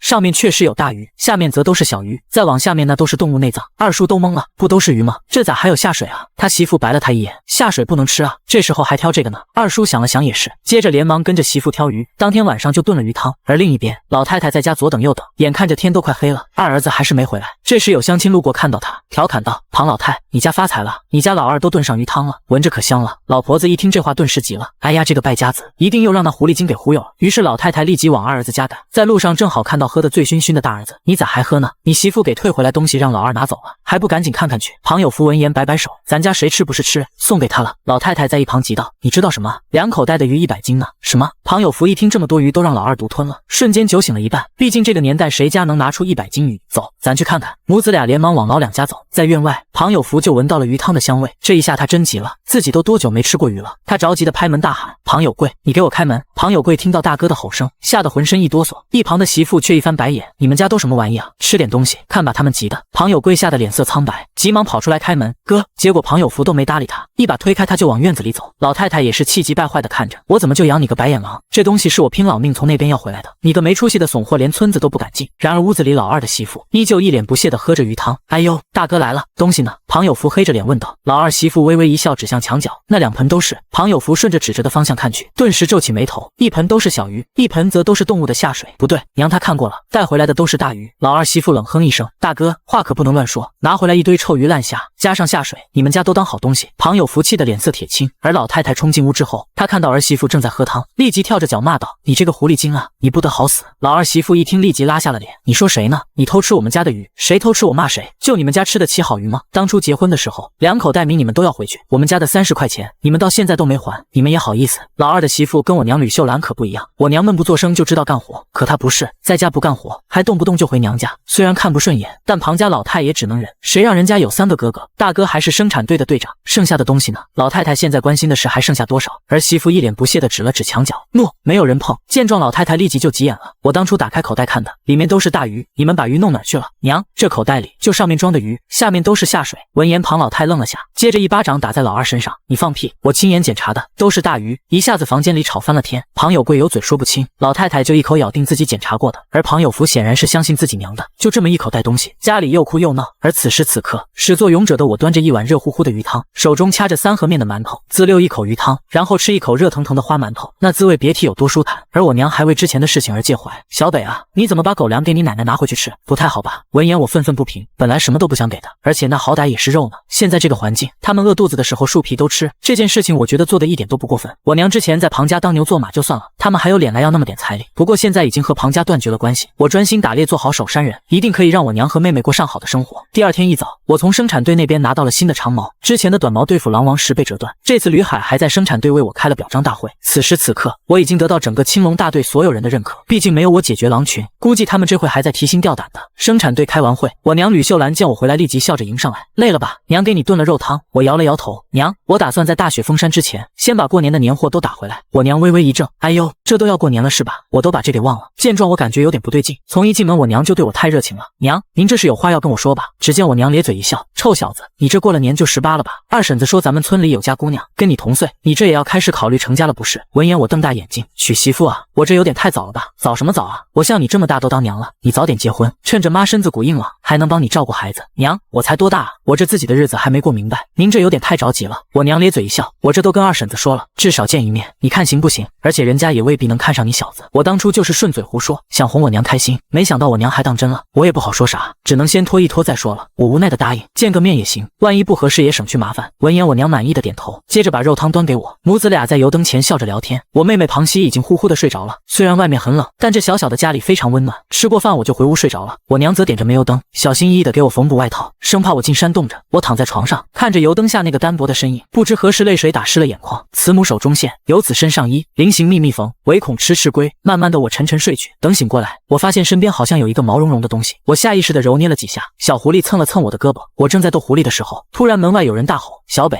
小北，你快出来，出大事了！”我被吓了一激灵，随即紧张坐了起来。很快吕海急匆匆走了进来，他的脸上全是汗。咋了队长，出啥事儿了？我娘连忙端来一碗水给吕海，吕海接过一饮而尽。农场那边接过来一群下乡的知青，有8个是分在咱们生产队的，结果这群愣头青自己走过来，在山里走丢了。闻言我紧锁眉头，这下坏了，虽然狼群被我清理了，但狼王遇到我之前是受过伤的，肯定是被其他猛兽袭击过，我怕会出事。吕海想了想也觉得事情不简单，你觉得有可能是什么猛兽？说不准，有可能是猛兽，但也有可能是偷猎的人。听到偷猎这2个字，吕海的脸色微变。山里面经常能听到有野人出没，这些野人并非是真的野人，有一些是背了人命就直接躲进山里的人，那还愣着干嘛？赶紧跟我一起找人去啊！不管是哪一种情况都不妙啊！吕海一听就急了，这要是出了人命，他这个大队长很难交代。一想到这里，吕海就赶紧拉着我准备往外走，我连忙制止道：“别急啊，先让我带上枪。对，我也得拿着枪，我在队部等你。”吕海说完就着急往外跑去。这时我娘担心的看着我，注意安全，可别逞能。我微微一笑，娘你放心吧。说着我收拾了一下枪和子弹，然后把军刀和长矛都带上。我娘还把老爷的熊皮披风给我披上，真的遇到猛兽，这玩意确实能保命。我全副武装后就直接来到队伍。此时吕海也准备好了，他穿着军大衣，手里面则拿着猎枪，还有生产队的民兵小队，他们就没有枪了，手里面就是红缨枪和大刀。大家伙急匆匆的一起进山，我带着队伍一路沿着小路走。这要是没有我的话，他们说什么都不敢走，因为传闻这山里面住着一只人熊，说那玩意站起来有3、4米高，那谁能打得过？而且据说人熊不冬眠，但具体到底长啥样，那就没有人知道了。路上大家说的有模有样，我则一直沉默不语，观察着周边的蛛丝马迹，希望早点发现那些走丢的知青们。吕海看到我不吭声，立即回头让其他人都安静点。几个人见状也不敢再聊天了。我远远地看着周围地形，突然停下，接着拿出之前老爷绘制的地图。队长，你看，山下进山的路就是对面山脊下面的小路，咱们现在处于山坡上面，知青们要是进山走错路，就只能走那边了。吕海沿着我指着的方向看了一下，你小子行啊，这么快就认识山里的路了。我笑了笑，这得多亏了我老爷给的地图，不然我咋知道？吕海点点头，那你觉得这群愣头青能去哪？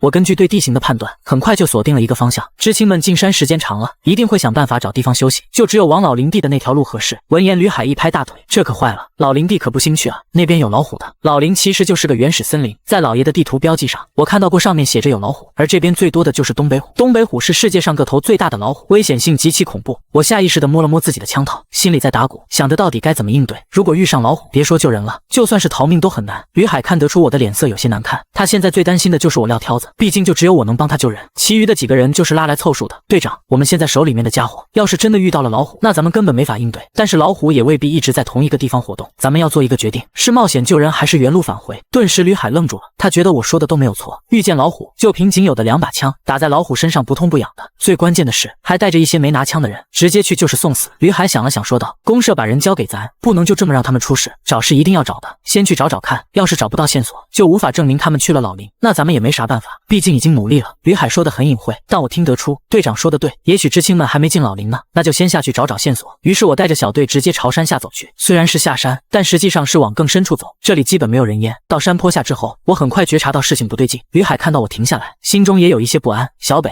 有什么发现？我做出一个嘘声手势，太安静了，这山里面是冬天，动物本来就稀少。不是的，我在山上的时候都不会这么安静，至少时常会遇到野兽，可咱们走这么久了，路上连一只兔子都没遇到，这正常吗？被我这么一问，吕海也愣住了。正常来说，山下的动物应该比山上密集一些才对，可一路上一只都没见到。吕海立即提起枪戒备，其余人也感受到了紧张的气氛，有不少人准备打退堂鼓了，毕竟这不是闹着玩，这是在玩命啊。去与留的问题摆在了大家的面前，吕海沉思了一下说道，咱要是找都不找就回去，没法跟公社交代，我提议让其他人退回安全的地方等着，自己和吕海有枪进去找一下看看，跑的话也能快点。闻言，其余人对我投来感激的目光。吕海相信我的判断，于是对没有枪的众人说道，你们立即折返回去，没我的命令，谁也不许贸然进山。此话一出，众人犹如被特赦一般松了口气，这个鬼地方他们是一刻都不想再待了。听到吕海下命令让他们回去，大家伙毫不犹豫的都离开了，我就领着吕海继续往深处走，行动也变得更加灵活。中午时分才走到山下的小路上，这条小路在2山之间显得幽暗狭长，雪地上仔细看的话，依稀能看到一些些脚印。我抓起一些血和泥土闻了闻，看着脚印一路通往林地深处，我跟吕海分析道：他们人多而且不认识路，速度应该快不了，咱们还是尽快追上去。行，这种事情你是专业的，我听你的。吕海也清楚，这种时候只能仰仗我了。我们又沿着小路寻找着，随着距离的拉近，前方地上出现了许多人为痕迹。从食物残渣数量来看，他们的干粮应该吃完了。正说话的功夫，我突然一愣，立即看向一棵树干。吕海疑惑的也跟着抬头看去，结果发现树干上有深深的抓痕。我们俩都不敢去深想，这么粗的痕迹，还有这个高度，一般来说就只有熊和豹子了。吕海心中一紧，与此同时，我也想到了一种可能，东北虎。这还真的是怕啥来啥。顿时二人被冷汗打湿了衣裳。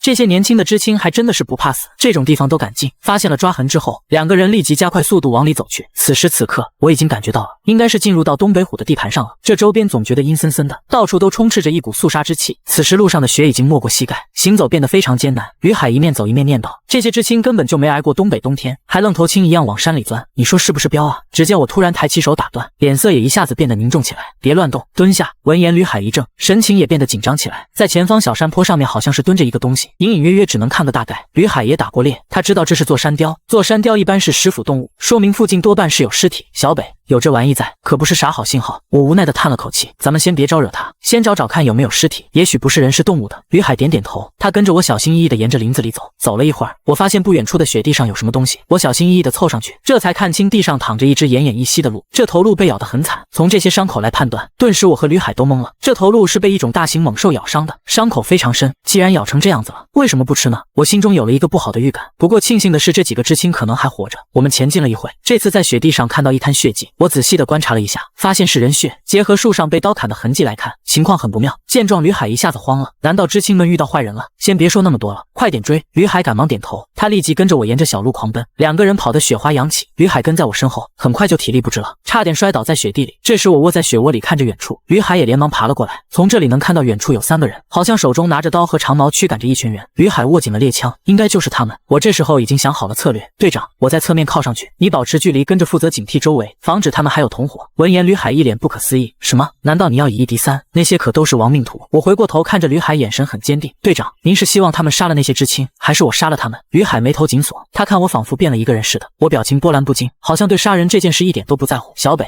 这是杀人，你不怕吗？过去怕，现在早就不怕了，咱们就按照计划来。看到我如此自信，吕海思索了一下，眼下真的没有别的办法了。听你的，小北，你可一定要注意安全，在我这儿，知青的命没有你的命重要，知道吗？我点点头，放心吧。随即快速地朝着那些人靠近，跟在后面的吕海心里空落落的，他也不知道自己做的对不对，毕竟是让一个孩子去冒险。但此时我已经靠了上去，仿佛幽灵一样隐匿在松柏雪地之间。我绕后寻找伏击点的时候，才看清楚了3个人的样貌，他们穿着兽皮大衣，3人满脸都是污泥，头目手里面还拎着一把步枪。见状，我微微地皱起眉头，观察着那边的动静。只见3人当中的胖子咧嘴笑，大哥，这几个小娘皮还挺嫩，一会儿回去好好享受一下。闻言，高个头目阴冷一笑，当然可以，今天是踩到点子上面了，竟然会有人自己送上门来。知青的3个女孩子吓得脸色惨白。而这个时候，人群里面有一个小年轻大吼，你们这群混蛋，我们是不会向你们低头的，我们的同志绝对不会放过你们，你特么再咋咋呼呼。小瘦子上去就是一脚，接着用木棍凶狠地朝着年轻人抽打。见状，我知道不能再拖了，现在必须要靠上去救人。这时他们的注意力都在瘦子和男知青那边，我快速靠近着，距离越来越近的时候，我抓到了机会。此时胖子正好背对着自己，相当于站着不动让我打。我毫不迟疑，瞬间从雪地中爬起，起身的刹那，一只脚向前迈一步，在枪口对准的瞬间，扳机几乎同时扣响，啪的一声，枪声在树林里回荡。我开枪的瞬间就意味着已经暴露，但此时胖子的后脑勺已经开了花，胖子闷声倒地，而瘦高头目也是立即对着我这边开枪。这个瘦高个也不是一般人，他叫梁三金，曾经当过民兵，在村子里因为玷污了一个同村的姑娘，然后就大开杀戒。至于胖子和小瘦子，这2个也都不是什么好东西，之前干的就是打家劫舍的买卖。胖子怎么都没想到自己手上7、8条人命，结果就这么憋屈栽在一个小孩的手里。这时我反应极快，看见对方朝向我这边开枪，立即趴下。此时枪响，子弹几乎是贴着头皮过去的。梁三金怎么都没想到对方能一下子躲开，他此时感觉到了不安，对方明显是高手，他打算快速拉枪栓再给我补一枪。可这个时候，瘦子为了掩护自己的老大，抄起砍刀就朝着我这边奔来。等我再起身的时候，对方距离自己也就只有10几步的距离了，情况很危险，我知道自己稍有迟疑就会被他砍死，于是抬起枪口，几乎瞄都没瞄，直接连开2枪，砰砰，瘦子前胸中弹，身体一个踉跄栽倒在地。而瘦子即将栽倒的刹那，我还没有忘记补枪，瞄准了他的头打出第3枪，砰，顿时瘦子的头也开了花。见状，梁三金彻底慌了，颤抖着拉动手中枪栓，可能是天太冷了，动作稍显迟迟钝。这时我抓住梁三金慌张的空档，枪口平移，稳稳握住枪柄，对着梁三金射击，砰砰砰，这次直接打光了一梭子弹。还没等梁三金反应过来，只见他胸口连中数枪，应声倒地。见状，我戒备着走上前，枪口始终对准对方头部，等靠近了，一脚把地上的枪踢开。而梁三金瞪大眼睛看着我，嘴里满是血沫子，他怎么都不敢相信，杀掉自己的用枪高手竟然是个孩子。此时远处吕海能稍微看清楚战斗的全过程，他总觉得我的动作是经过专业军事训练的，根本不像是刚摸枪不久的孩子。就在吕海发呆看着的时候，我似乎也反应了过来，立即把枪丢在地上，然后转过头开始装出干呕的样子，还故意抠嗓子眼，吐出来不少东西。这个反应又让一切变得合理起来。见状，吕海连忙跑过来，小北，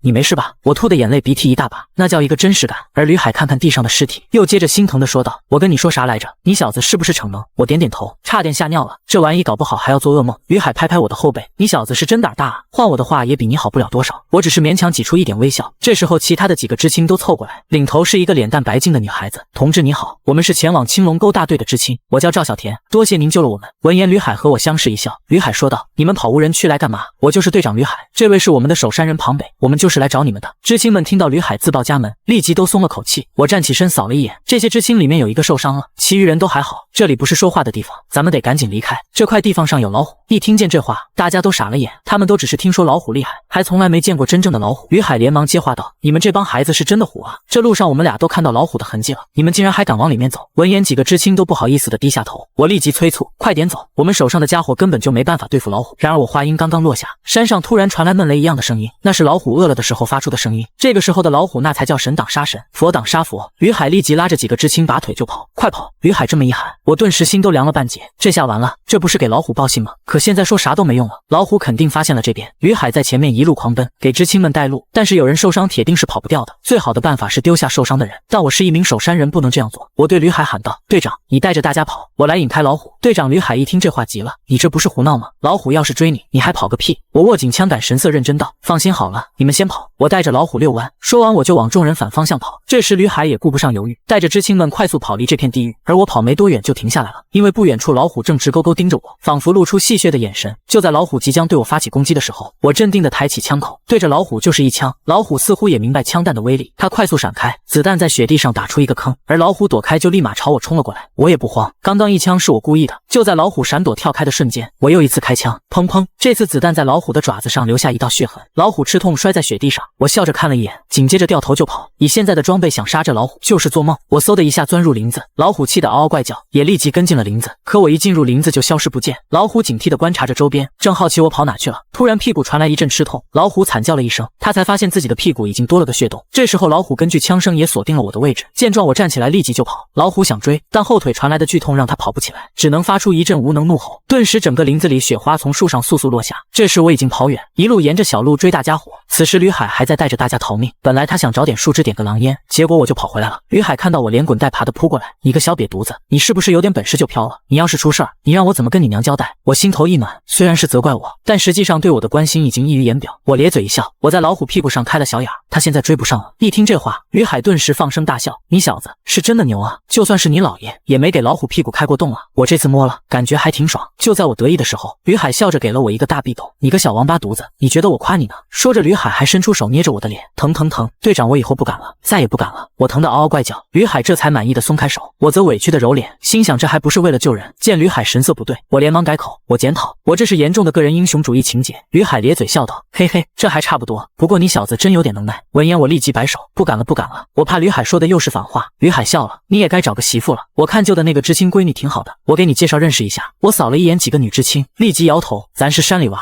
不敢娶城里姑娘，没法过日子。吕海嘿嘿一笑，没事慢慢找，看顺眼的跟大爷说，我给你当媒人。我干笑两声，那谢谢啊。终于上山寻找知青的事情算是完成了。当村子里人看到知青们都安全回来之后，大家伙都忍不住鼓掌，对我这个守山人刮目相看，甚至说我是小山神将士啊。村子里的人都是在为我的壮举感到高兴。可这时吕秀兰挤开人群冲了过来，她紧张地抓住我，然后上下仔仔细细地检查。我听说你们遇到老虎了。吕海这时火上浇油，秀兰啊，回去好好踹他几脚，这小兔崽子去给老虎屁股开洞。吕秀兰一听这话，上去就给我一巴掌，但这巴掌打得非常温柔。你这孩子咋虎了吧唧的，老虎屁股你也敢鼓捣？村子里大家伙听后哈哈大笑，跟着起哄。小北啊，老虎屁股啥感觉？比女人软不？对啊，那老虎万一是母的，再让你负责，哈哈哈。闻言，吕海朝说话的那人瞪了过去，都在这瞎咧咧啥？没看到还有女同志呢？对对对，说话文明点，这叫不入虎穴焉得虎子。吕海冲过去给起哄的人一人一脚，而此时赵小田听到大家伙的话，也忍不住捂嘴咯咯直笑。相比城里面，村子里的人都太质朴纯真了。晚上的公社会议，吕海只是说我打伤东北虎的事情，但没提杀掉3个劫匪的事情。我知道吕海是故意掩盖住这件事，正在思考吕海为啥选择这样做。他走过来拍拍我的肩膀，把我叫了出去。这时我才忍不住地问道：“队长，你今天……”吕海知道我想问什么，于是提前开口了：“你是不是想问为什么不提那3个劫匪？”我点点头。吕海接着说道：“那些人死不足惜，如果被所有人知道了，你小子肯定被查得底朝天。我不想问你的本事从哪学的。”接着吕海的目光明显变得严肃了许多：“你在这儿没有任何其他目的吧？”我赶忙摇头，我只想好好生活，顺道保护着村子里面的大家伙。这时我才意识到，吕海已经发现了我的与众不同。吕海满意的点点头：“那就好，接下来这件事情你不用管了，我会去警告他们几个了。要是敢胡说，就让他们去当这个守山人，去打老虎屁股试试。”闻言我心头一暖，多谢队长。其实我……好了，有秘密那就憋着，烂在肚子里，你娘都不能知道，听见没有？我认真的点点头，我知道了。吕海接着拍拍我的肩膀说道：“另外，咱们村还要组织巡山队，我打算让你也参加。”一听这话，我眼睛一亮，要是加入这个巡山队，那就意味着可以定期进入深山溜达一下。吕海一怔：“你小子又打老虎的主意是吧？我劝你别去，你小子的胆子是真的肥。你那时在打恶徒的时候，是不是把他们的38大概偷偷藏起来了？”我刚要解释，吕海声音放低说道：“我知道你喜欢枪，你抽时间小心点，偷摸弄回来，子弹我给你弄，别随便给我拿出来显摆。”我连忙点头：“您还真的是料事如神啊。”吕海冷笑：“你小子撅屁股我都知道你拉的什么屎。”两个人说着话就来到了吕海家门前。对了，小北，最近你还进山不？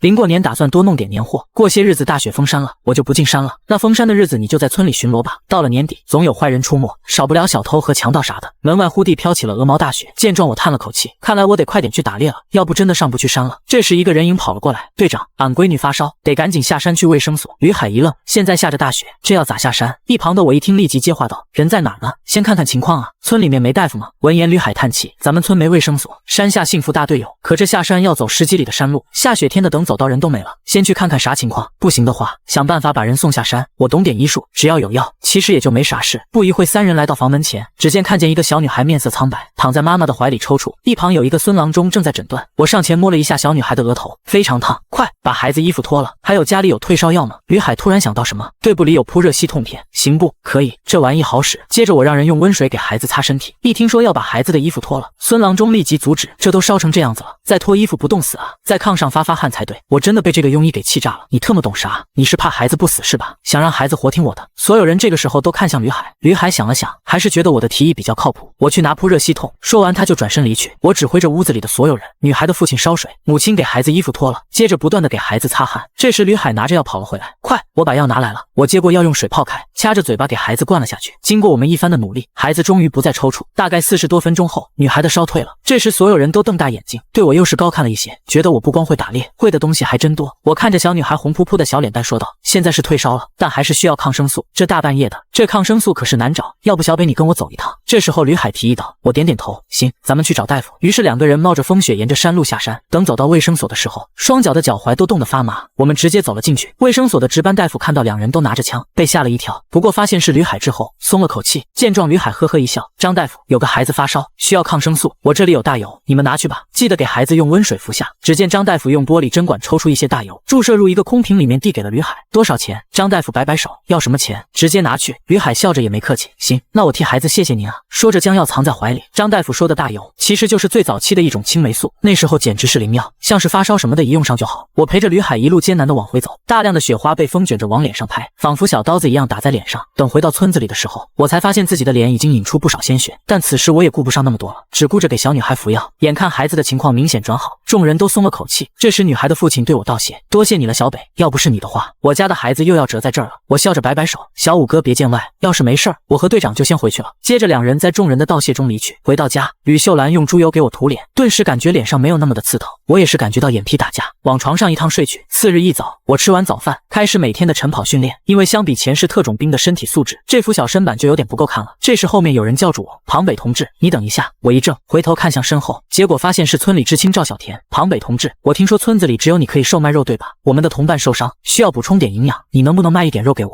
闻言我一怔，如果是村里人向我买肉的话还好，但是这群知青的话，我是真的怕他们嘴不严，这要是被捅出去，那就是给吕海添麻烦。思索片刻，我拒绝道：“你得去找大队长，他说行才可以，毕竟我们都是按劳分配，我当守山人是分不到粮食的，所以队长才允许其他人拿粮食和我换肉。”闻言赵小田小脸微红，有点难为情的说道：“那你能陪我去找队长说说吗？我觉得这也不是事。”于是带着赵小田往队长家走。赵小田红着脸好奇问道：“庞北同志，我听说你还解决掉了狼王，是真的吗？”“对，这也没啥，我作为守山人，这是我应该做的。”听到我这么说，赵小田脸颊红扑扑的，他低下头笑着说道：“庞北同志，您的觉悟真高。”我只是嗯了一声。虽然赵小田长得还不错，但他不是我的菜，总觉得不是一路人。他心气太高，看着温柔，但眼光很高，而我却是一个很务实的人，只想在这个环境活下去，同时给母亲和妹妹带来好的生活。这时我们走到了队长吕海家，正好吕海准备出门，撞了个正面。吕海一怔：“小北，你怎么来了？”旁边的赵小田连忙开口：“吕队长，我们知青队伍有人受伤，需要炖肉补一补。”闻言吕海想了一下，就明白我带赵小田来的用意，于是低声开口道：“买肉的事情要去队部探讨一下，这样小北你先回家，我带着赵小田去队部表决一下。”我笑着点头转身离去。回到了小木屋，我随便找个木墩坐下。这时候2只小狼崽子跑过来围着我打闹，我也乐得清闲。对了娘，队长说让我加入巡逻队，没事的时候跟大家巡逻啥的。吕秀兰这时停下手中的活说道：“你是不是太小了，这么早就去巡逻？”我忍不住笑了：“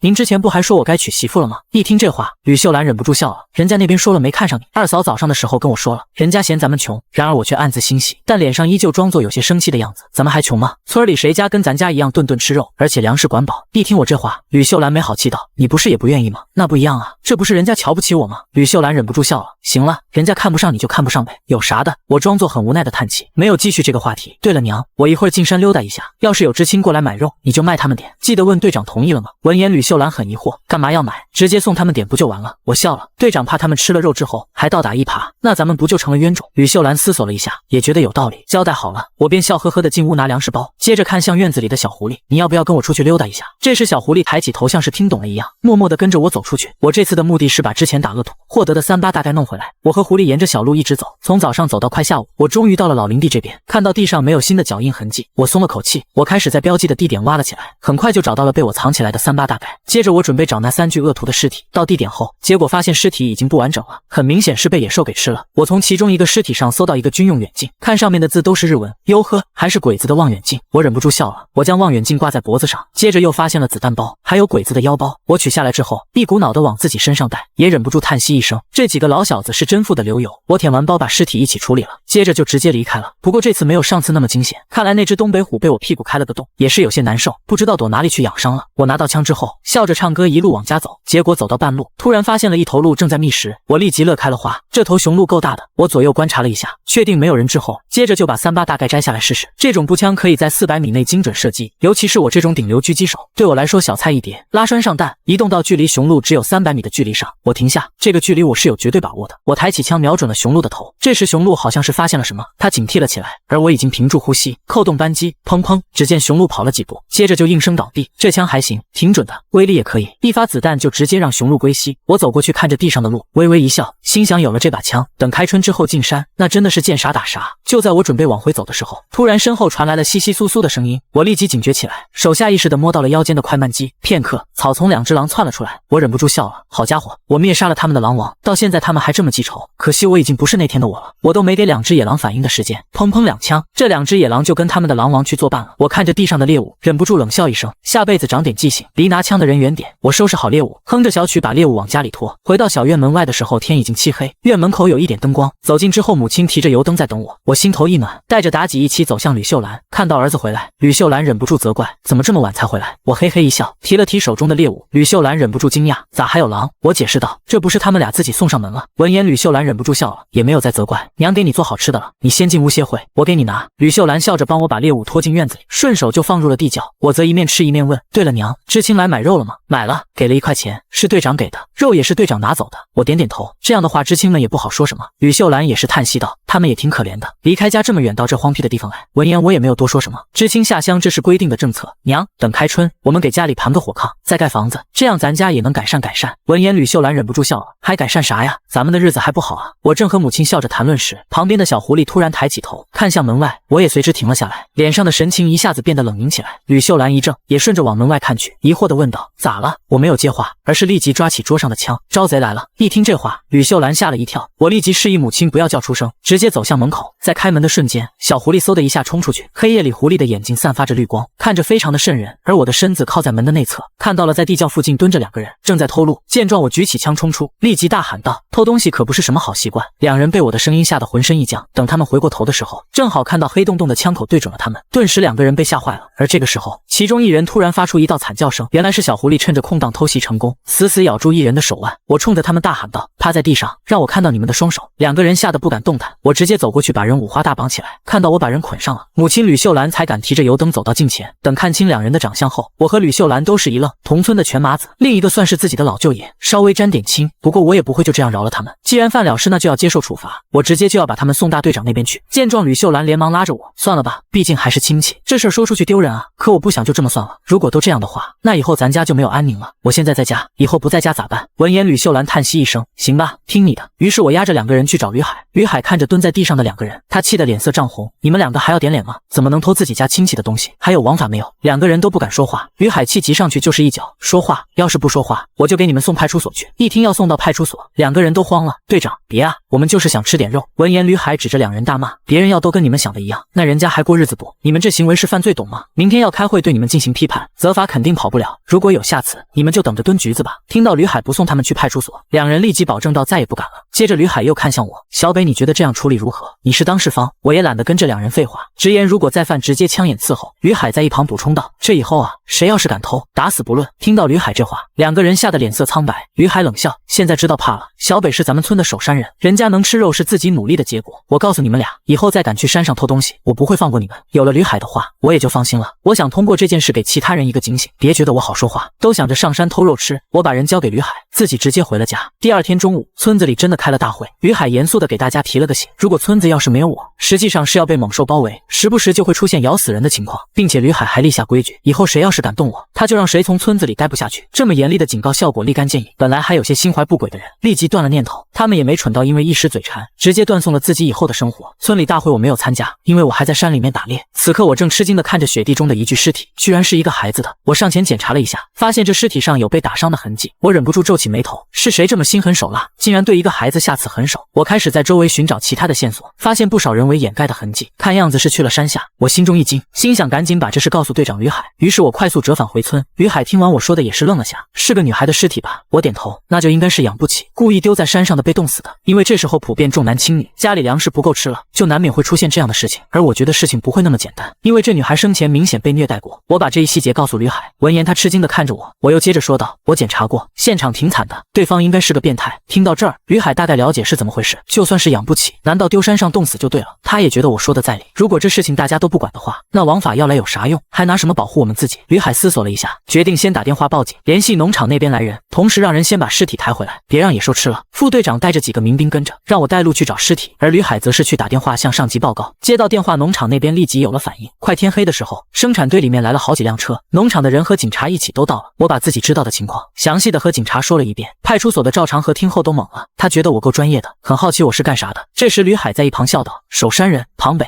他姥爷就是咱们上一代的守山人。”闻言，赵长河一笑，他打量了一下我，那这位小同志还真的是个人才。老吕啊，你们生产队可是有福了。这个时候有一个女警走过来：“所长，已经检查过了，跟庞北同志说的一样，性质极其恶劣，这孩子生前遭受过非人的虐待。”闻言，赵长河脸色阴沉了下来，嫌疑人要么是山下生产队的人，要么就是藏在山里的悍匪。小刘，你觉得是哪一种？女警思索了一下，不好说，毕竟线索并不完整，而且要是躲在山里的人，那真的不好找。我这个时候开口，如果把女孩从山下村子带入山里，基本上不太可能，孩子会哭哭闹闹的，很容易就被附近村民发现。当然也有一种可能，那就是这孩子是被弃养丢到山里，然后正好被歹人遇到，趁机行凶。但现在是冬天，还会去山里行动的，要么是我这种守山人，要么就是躲进山里的悍匪。我说到这里，赵长河渐渐地攥紧拳头，他想到了一个人，那就是悍匪崔三金。女警听后也是忍不住叹气，我们已经抓崔三金好多次了，但他手里面有枪，而且山区太大不好抓捕。这时我立即出言否定，因为前不久我刚把崔三金击毙，不可能是他。我提出了另一种可能，那就是这山里怕是有人贩子，这孩子是有人人花钱买来的。听到这儿，大家伙都沉默了。我说的可能性相当大。赵长河低声吩咐道：“小刘，你先带着几个同志去山下排查一下，问一问有没有哪家丢孩子的。”接着转头看向我：“庞北小兄弟，你十分熟悉这里的环境，要不明天你带我们进山搜索一下吧。对了，你有枪不？”闻言我看了一眼吕海，吕海接着笑道：“赵所，村里的枪早坏了，一直申请都没申请下来，所以也没能给守山人用的枪。”赵长河咧嘴一笑：“老吕有话你就直说，你跟我这儿要枪是不可能的，但可以给你个许可，你们自己搞枪去。”吕海笑了：“只要您给个批准，这孩子也能少点麻烦。”随后赵长河把女警小刘叫了过来：“你给这孩子登记一下，给他发个许可，但是孩子用枪可以，但枪只限于你巡山，听到没有？”见状我立即点头保证，我严格遵守条例。赵长河笑着拍拍我的肩膀：“好小子。”女警点点头，她对我的印象也不错，有正义感也有本领。这时女警开口提议道：“赵所，我觉得庞北同志的能力相当不错，有必要发展成咱们的巡逻员，这样咱们搜山抓崔三金啥的也有巨大助力。”赵长河想了想，也觉得这个提议不错。小北你觉得如何？我立即起身说道：“这没有问题。”但是我话说到一半，吕海笑着替我解释起来：“崔三金可以不用抓了，前些天在山里让这孩子打死了。”闻言赵长河和小刘都懵了。赵长河一把抓住我的胳膊：“你打死崔三金了？”我也知道事情一直瞒着不行，于是大大方方的和警察坦白，这样麻烦会最小化，是被我打死的了。我也差点被他们一枪给崩了。我从他们身上搜刮到一把38大盖，现在就放在我家。赵长河狐疑的看看我，接着又看向吕海：“这不是有了枪吗？崔三金尸体被藏在哪里了？”我连忙说道：“他们一共3人，被我埋在老林地附近了，那边有老虎，非常危险。”闻言赵长河眉头紧锁：“3人？你确定？”我愣了下，有些不知所以的点点头。这个事情队长能作证，吕海也在旁边点头肯定，就是3个人，那几个遇险的知青也能作证。赵长河摆了摆手：“我没有怀疑你们，只是这伙人一共有7人。”一听这话，我与吕海都傻了，惊得后背全是冷汗。7个人，那我们埋了其中的3个，另外4个不得来寻仇啊！赵长河接着低声沉吟：“小女孩的死很有可能跟他们有关，这也许就是给我们一个警告。这剩下4个，说什么也得抓到。”我不暇思索的应声：“我可以帮你们进山，希望能早点抓到这伙人。他们要是报复的话，我娘和我妹在家随时都有危险。”赵长河便提议：“所有警力今天就先留下来，明早一起出发去后山。”这时我也着急回家，得知还有4个漏网之鱼，心里隐隐觉得不安。那赵所，我先回去了，我娘和我妹子在家，我不放心。说完我便立即转身离开。我走后吕海提议：“明天我要不再叫上民兵吧？”赵长河摇头：“人多了反倒是容易暴露，而且你们村总共有几把枪？你跟我说实话。”吕海想了想：“3把。”小北手里面有一把38大盖和一把快慢机，我手里面就一把扇头。赵长河接着说道：“这孩子用枪能行吗？”吕海忍不住笑了：“这小子是用枪的天才，当时我在远处给他打掩护，还没等我回过神来，他哐哐3枪就解决了崔三金3人。”赵长河一听这话，真心觉得我是个好苗子，回头啊，我给这小子批个巡逻员的身份，这样1年也能拿到110来元的补贴，多少能帮衬一些吧。吕海一听，立即起身道谢：“那我可要替孩子谢谢你啊。”赵长河笑了：“啥都别说了，能帮点是点。”接着吕海想起昨天的事情，突然顿了一下：“对了，赵所长，我不知道这算不算是一个线索？小北家昨天招了贼，今天就发现了尸体，这2件事情会不会有关联？”闻言赵长河噌的一下站起身：“这么重要的线索，你咋不早说？那2个小偷在哪呢？快去给我叫来！”吕海连忙让人去找，结果没多久，去找的人就回来了：“队长，麻子和他爹都不见了。”此时我正往家里赶着，我走着总感觉有人在窥视，我立即看向旁边的树林，见我朝这边看来，躲在树丛里面的人吓得连忙趴下：“大哥，我们是不是被发现了？”“不可能，咱们隔着这么远，他怎么发现？”然而我已经发现不对劲，但脚步没有停，继续走着，忍不住冷笑一声：“等一会儿让你们知道，招惹了我爷爷是什么下场。”我加快了脚步，立即回到家里。吕秀兰看到我回来，她急忙走了过来：“今天是干啥去了？怎么这么晚？”不等吕秀兰说完，我竖起手指嘘声，接着抓起墙上的38大盖：“娘，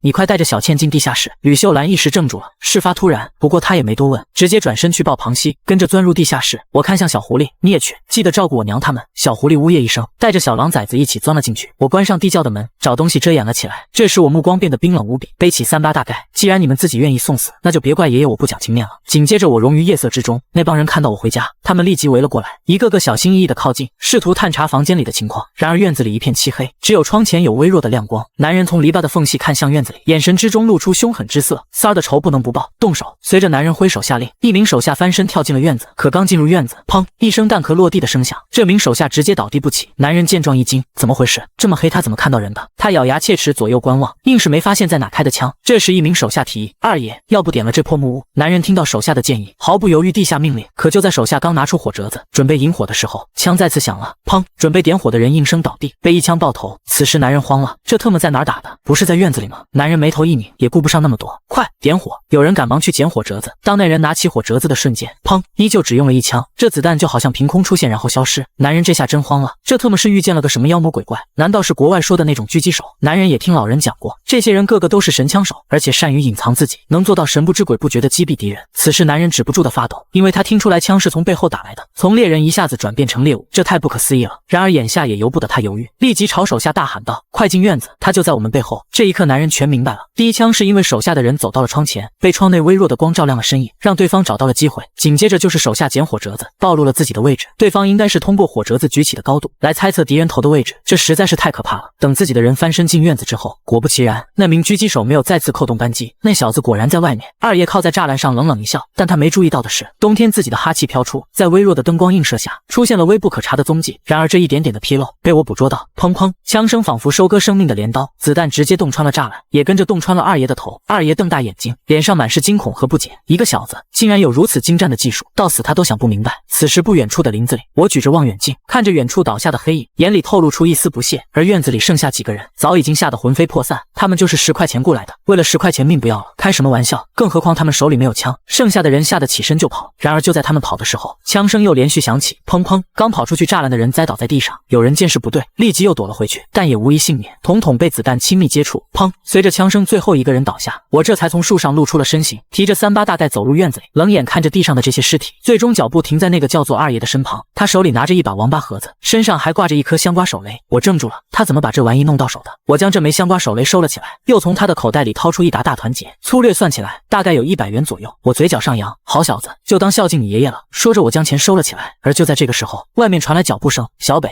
小北，你没事吧？在我开第一枪的时候，赵长河就听到了动静，他赶紧找到吕海，直奔山上而来。他们紧张得很，枪声就是从我家的方向传来的。可此时他们看到眼前的场景，被彻底的震惊住了。地上随处可见的尸体，然而并没有打斗的痕迹，也没有互相射击的痕迹，就像是一场单方面的屠杀。而且一旁的刘警官检查了尸体，脸上的神色非常震惊。所长，都是一枪爆头。赵长河也是一脸匪夷所思，他回过头看吕海，这孩子真是跟你学的枪吗？吕海点头说道，是啊，我说过这孩子就是天赋异禀。接着再往里面走，三人已经惊得有些麻木了，这枪法也太过恐怖了，这可是晚上啊！而且从中弹的角度来看，这孩子一直就藏在那边的树上，而那边不是他们家，他潜伏在路上守株待兔，眼看着敌人进入自己的家，然后一次性全部解决。想到这里，赵长河此时的后脊梁骨都在发凉。吕海知道这一切放在一个孩子身上来说太奇怪了，于是立即解释道，哎，这孩子确实很怪异，我也怀疑过，但他的成长很透明的。赵长河点点头，这小子确实没有机会接触外人，要培养出这种能力，没有个3-5年专业训练是不行的，这就需要大量的子弹。然而这孩子真是天赋使然。说完，赵长河连忙对着屋里喊道，小北，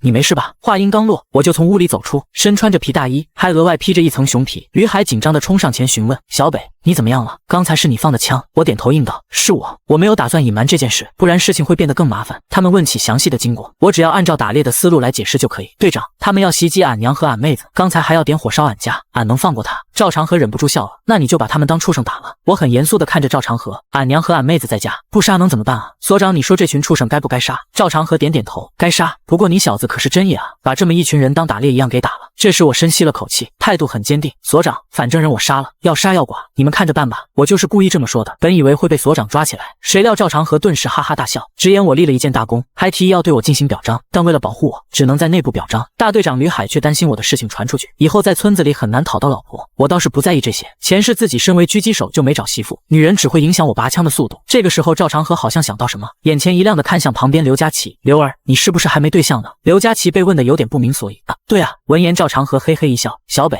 你要对象不？女大3抱金砖，我们小刘可是好闺女。我倒是觉得没啥，但一旁的刘佳琪反倒是很不好意思了起来。自从他做了法医警察，就很难再找到对象，一来是别人觉得他晦气，二来就是他的性子让人不敢靠近。不过她也是个大美女，瘦瘦高高的，人还特别白净。这时刘佳琪低声说道，庞北要是不介意，我倒是无所谓。一听这话给我整不会了，这个祖宗要是真的娶回家的话，这还不每天爽到飞起，天天活得要跟谍战片一样了。见我俩都没啥意见，赵长河会心一笑，这事儿以后再聊。话说小北，你知道这些人为啥要报复你们吗？我看着地上的尸体摇摇头，不清楚。赵长河与刘佳琪相视一眼，赵所可以确认其中一人是崔三金的同伙，这些同伙有可能是来复仇的。赵长河皱了皱眉，崔三金的死事知道的很少，谁放出的消息？吕海在一旁猜疑，这件事情知道的只有我和小北，还有就是那些救回来的知青。听到这儿，赵长河面色一沉，小北，这件事你暂时保密，最近一段时间小心一些。崔三金还有其他的同伙在外。我点点头，什么情况自己心里很门清，如果真的再遇到的话，我不介意用3-8大概送他们去作伴。接着我们开始收拾尸体，我也终于松了口气，这事情算是过去了。等处理完后续，我这才走到地窖门口，将母亲和小西都放出来。吕秀兰气愤地拍了我好几巴掌，你疯了你，逞什么呢？你要气死娘吗？娘，我只是担心你和小西的安全。刚才赵所长和吕队长都来了，现在没事了。吕秀兰一想到自己儿子好像整天脑袋别在裤腰带上过日子，心里就一阵难受，眼泪也忍不住掉了下来。我为了让母亲开心点，转移话题道：赵所长说要送我个媳妇，让派出所的刘警官给我当老婆。啥玩意？吕秀兰一下子嘴都咧开了。你说的是那个白白净净的女警察吗？那姑娘我记得好像是念过书的吧？别人能看上你，我不好意思的挠头。主要是她同意了。一听这话，吕秀兰更来劲了，已经把刚才的事情抛之脑后。这挺好呀，人家还有正经工作，可是她当警察，我打猎，这咋过日子了？吕秀兰想了想，觉得有点道理。没事儿，慢慢找，总能找到合适的。我笑着点点头，自己老娘就是对这种事情上心。我又和母亲讲述了外面对枪的事情，不过只是含糊的介绍，没有说自己把对方的人都杀了。吕秀兰一听事情是这样，也松了口气，同时暗暗庆幸，多亏自己没阻拦儿子买枪。次日一早，我带着母亲和妹妹去到湖边，准备打点鱼，把年货给凑足点。我来到湖面上开了2个冰窟窿，下好网，等鱼的功夫，我推着冰牌，小西就坐在上面兴奋的欢呼，同时挥舞着小手，兄妹俩玩得不亦乐乎。吕秀兰在一旁看着我们，脸上的笑容一直都没有消失过。大概玩了一阵子，我估计差不多时间，把冰窟窿的2幅网一把提了上来。看到这么多鱼，3人都是笑得很开心。可就在这个时候，从附近林子中走出来一伙人，个个脸上都凶神恶煞的。谁让你们在这里捕鱼的？闻言我皱起眉头反问道：你们干啥？哪个生产队的？领头的愣头青一脸轻蔑地看着我，我特么在问你呢。我忍不住笑了，直接朝那帮人走了过去。愣头青仰着脸，好像很牛逼的样子。有这么问爹话的吗？我突然一个头锤撞到愣头青的鼻子上，对方疼得握住鼻子坐在地上。你们傻站着干嘛？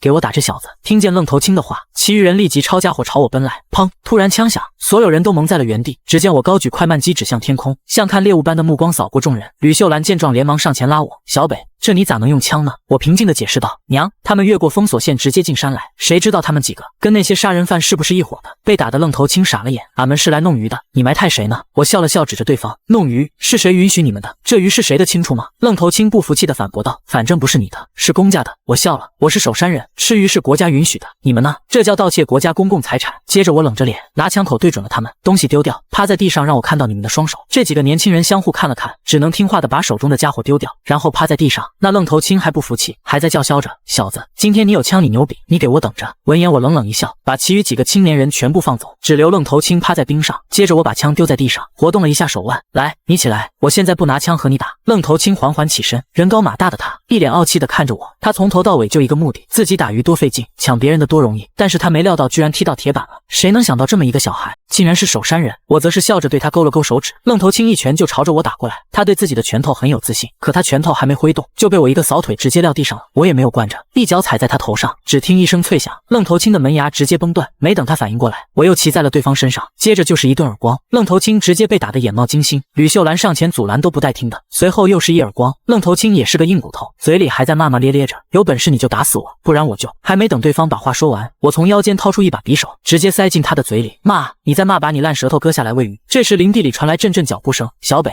你给我住手！我一看是赵长河来了，心中顿时就有了计策。赵长河之所以会跑来，是那几个年轻人向巡查的警察求救。一听他们的描述，赵长河就知道这特么是我。和我发生冲突的愣头青叫李牧，是个滚刀肉，被抓都不止第一次了。赵长河怕我吃亏，于是急匆匆的赶来了。可事情好像和他预想的不一样，只见我骑在李牧身上抽嘴巴子，最后竟然还拔刀了。这时赵长河跑过来一把抓住我，你小子疯了，打架怎么还动刀？我一脸平静，赵所，我这是在制服疑犯。我昨天才在山里发现的女孩尸体，今天他就带着人进山来抢鱼，手上还拿着家伙。赵长河一听这话，顿时不调查那肯定不行，这是有巨大作案嫌疑的。原因很简单，我是巡山的，昨天我才发现尸体，今天就被袭击了，他们这作案动机就有了。赵长河想了想，接着对身后的警察说道：把李牧带走。赵长河真的有点看不懂我了，他猜不准我是故意的还是无意的。他拍了拍我的肩膀，做得不错，继续保持。我笑着点点头，斜眼看向李牧，脸上露出一抹冷冷的笑意。眼看事情解决了，我直接把鱼装好，带着母亲和妹妹回到木屋。整个下午我就在陪着母亲收拾鱼，看着2口袋鼓鼓的粮食，再加上各种肉食，我心里相当开心。刚收拾完，大舅吕青松笑呵呵的拿着3个枕头走来。吕秀兰见状开心起身道：大哥你咋来了？快坐。吕青松将手中的枕头递给我，拿回屋去，你舅妈给你做的。我开心的接过，谢谢大舅，你拿2条3道鳞回去炖了，另外再给姥姥和姥爷带上2条。最近我就不下山了，这几天山里不太平。吕青松倒也没拒绝，毕竟是大外甥给的。我进屋放枕头，大舅和母亲在院子里闲聊。这时吕小武急匆匆的跑来喊道：小北呢？快点让他藏起来，山底下前进大队的那群王八蛋找来了。吕秀兰一听急了，咋的？他们抢东西让警察抓了还有理了？吕青松立即安抚小妹，前进大队的孙红兵确实护短，根本不讲理。不过咱们队长吕海也不是吃素的，你看着小北别让他下山。说完，两人就起身往外走去，我则躲在门后忍不住的笑了。这叫护短吗？这明明是包庇犯罪，闹吧，到时候把他也给送去蹲局子。可我没料到的是，这次前进大队的人带了个靠山来。大队这边的质保主任王主任，有了王主任撑腰，前进生产队的队长孙宏斌极其嚣张，他指着吕海的鼻子怒道：吕海，怎么的？整座山都是你们的，咋这么狂呢？吕海直接一把推开孙宏斌的手，你少拿你那狗爪子指老子，信不信给你撅了？王主任就在一旁摆谱坐着，眼看着两个人要打起来，他怒拍桌子，干什么？是不是当我不存在？吕海与孙宏斌这才齐齐看向王主任，孙宏斌连忙讪笑，王主任，他们太嚣张了，突然把我们的人抓了，也不给说法，到现在还不把人交出来。吕海则是平静的辩解，王主任，不是我不配合你的工作，这是赵所长点名要的人，现在他正在配合警方工作，要什么说法？我觉得您没一碗水端平。吕海面对王主任时丝毫不虚，整个青龙大队吕海说了算。吕家寨虽然是一个生产队，但不是大队，所以实际不归王主任管。闻言，王主任冷笑一声，一碗水没端平，你是说我在偏袒他们针对你们吗？见到王主任摆出这个架子，吕海火气一下子就上来了。王主任咋的？摆明了欺负人呗。这时候吕海必须表现得强势一点，这个年代村民们心中的队长那就必须要护犊子，而且吕家寨大部分都是吕氏宗族，那都是自家人。听到吕海质问，在外面看热闹的乡亲一下子炸了锅，甚至有人直接拉开窗户指着王主任鼻子大骂，你瞅啥？瘪犊子玩意儿，跑我们这儿装什么大尾巴狼？给你脸叫一声王主任，不给你脸你算个屁。而就在这个时候，吕青松推开众人，一进屋就大吼，孙宏斌在哪？敢找我外甥麻烦？你是不是以为我们家没人了？他手里拿着一根镐把，目眦欲裂，一副要跟孙宏斌拼命的样子。可还没等他动手，旁边的吕小武抄起墙边的长条板凳，几个箭步就拍向孙宏斌。我 CNN 孙大脑袋，孤儿寡母的你也欺负？你是当我们村里带爸的都死了是吧？他的最后一句话成功点燃众人的怒火，一个个都出头给我撑腰，咱们老吕家的孩子被欺负了，干他丫的！之前一直坐那摆拍的王主任，此刻被吓得脸色惨白。你们要干什么？众人谁也不鸟他，上去就是一顿招呼，只留吕海在风中凌乱。我是谁？我在哪儿？我就是想装个杯。他打算放完狠话，就和孙宏斌双方各退一步，最后这事儿就算是过去了。可现在事情发展完全跑偏了。吕海想了想，接着一副有气无力的样子喊道：别打了，都别冲动。哎，小武，你把暖壶放下，那玩意要花钱买的。我告诉你吕二主，你敢打坏灯泡，我把你脑袋拧上去。吕海这拉架拉得完全没话说，确实丧良心。就在大家打得如火如荼的时候，突然一位老人的声音传来，都给我住手。吕家寨的人听到后都停了下来，大家齐齐回过头看去，因为喊话的人是老村长吕孝悌，他是个老革命了，念过书还当过兵，虽然他不经常露面，但不管是论辈分还是名望，都是村子里最顶级的存在。见状，吕海连忙跑过来笑道：三爷爷，您怎么出来了？吕孝悌冷哼，我要是不出来，你不把队部的房顶给我掀了？吕海也不敢吭声，只是低头喃喃，我这不是管不住吗？都不听我的。吕孝悌接着看向王主任，你要找的人是我们村的守山人，人也不是他抓的，你们要找麻烦，我们奉陪。王主任一听这话皱起眉头，你这话什么意思？我说老同志，你这话说的很没水准啊，不管是哪儿都得听指挥，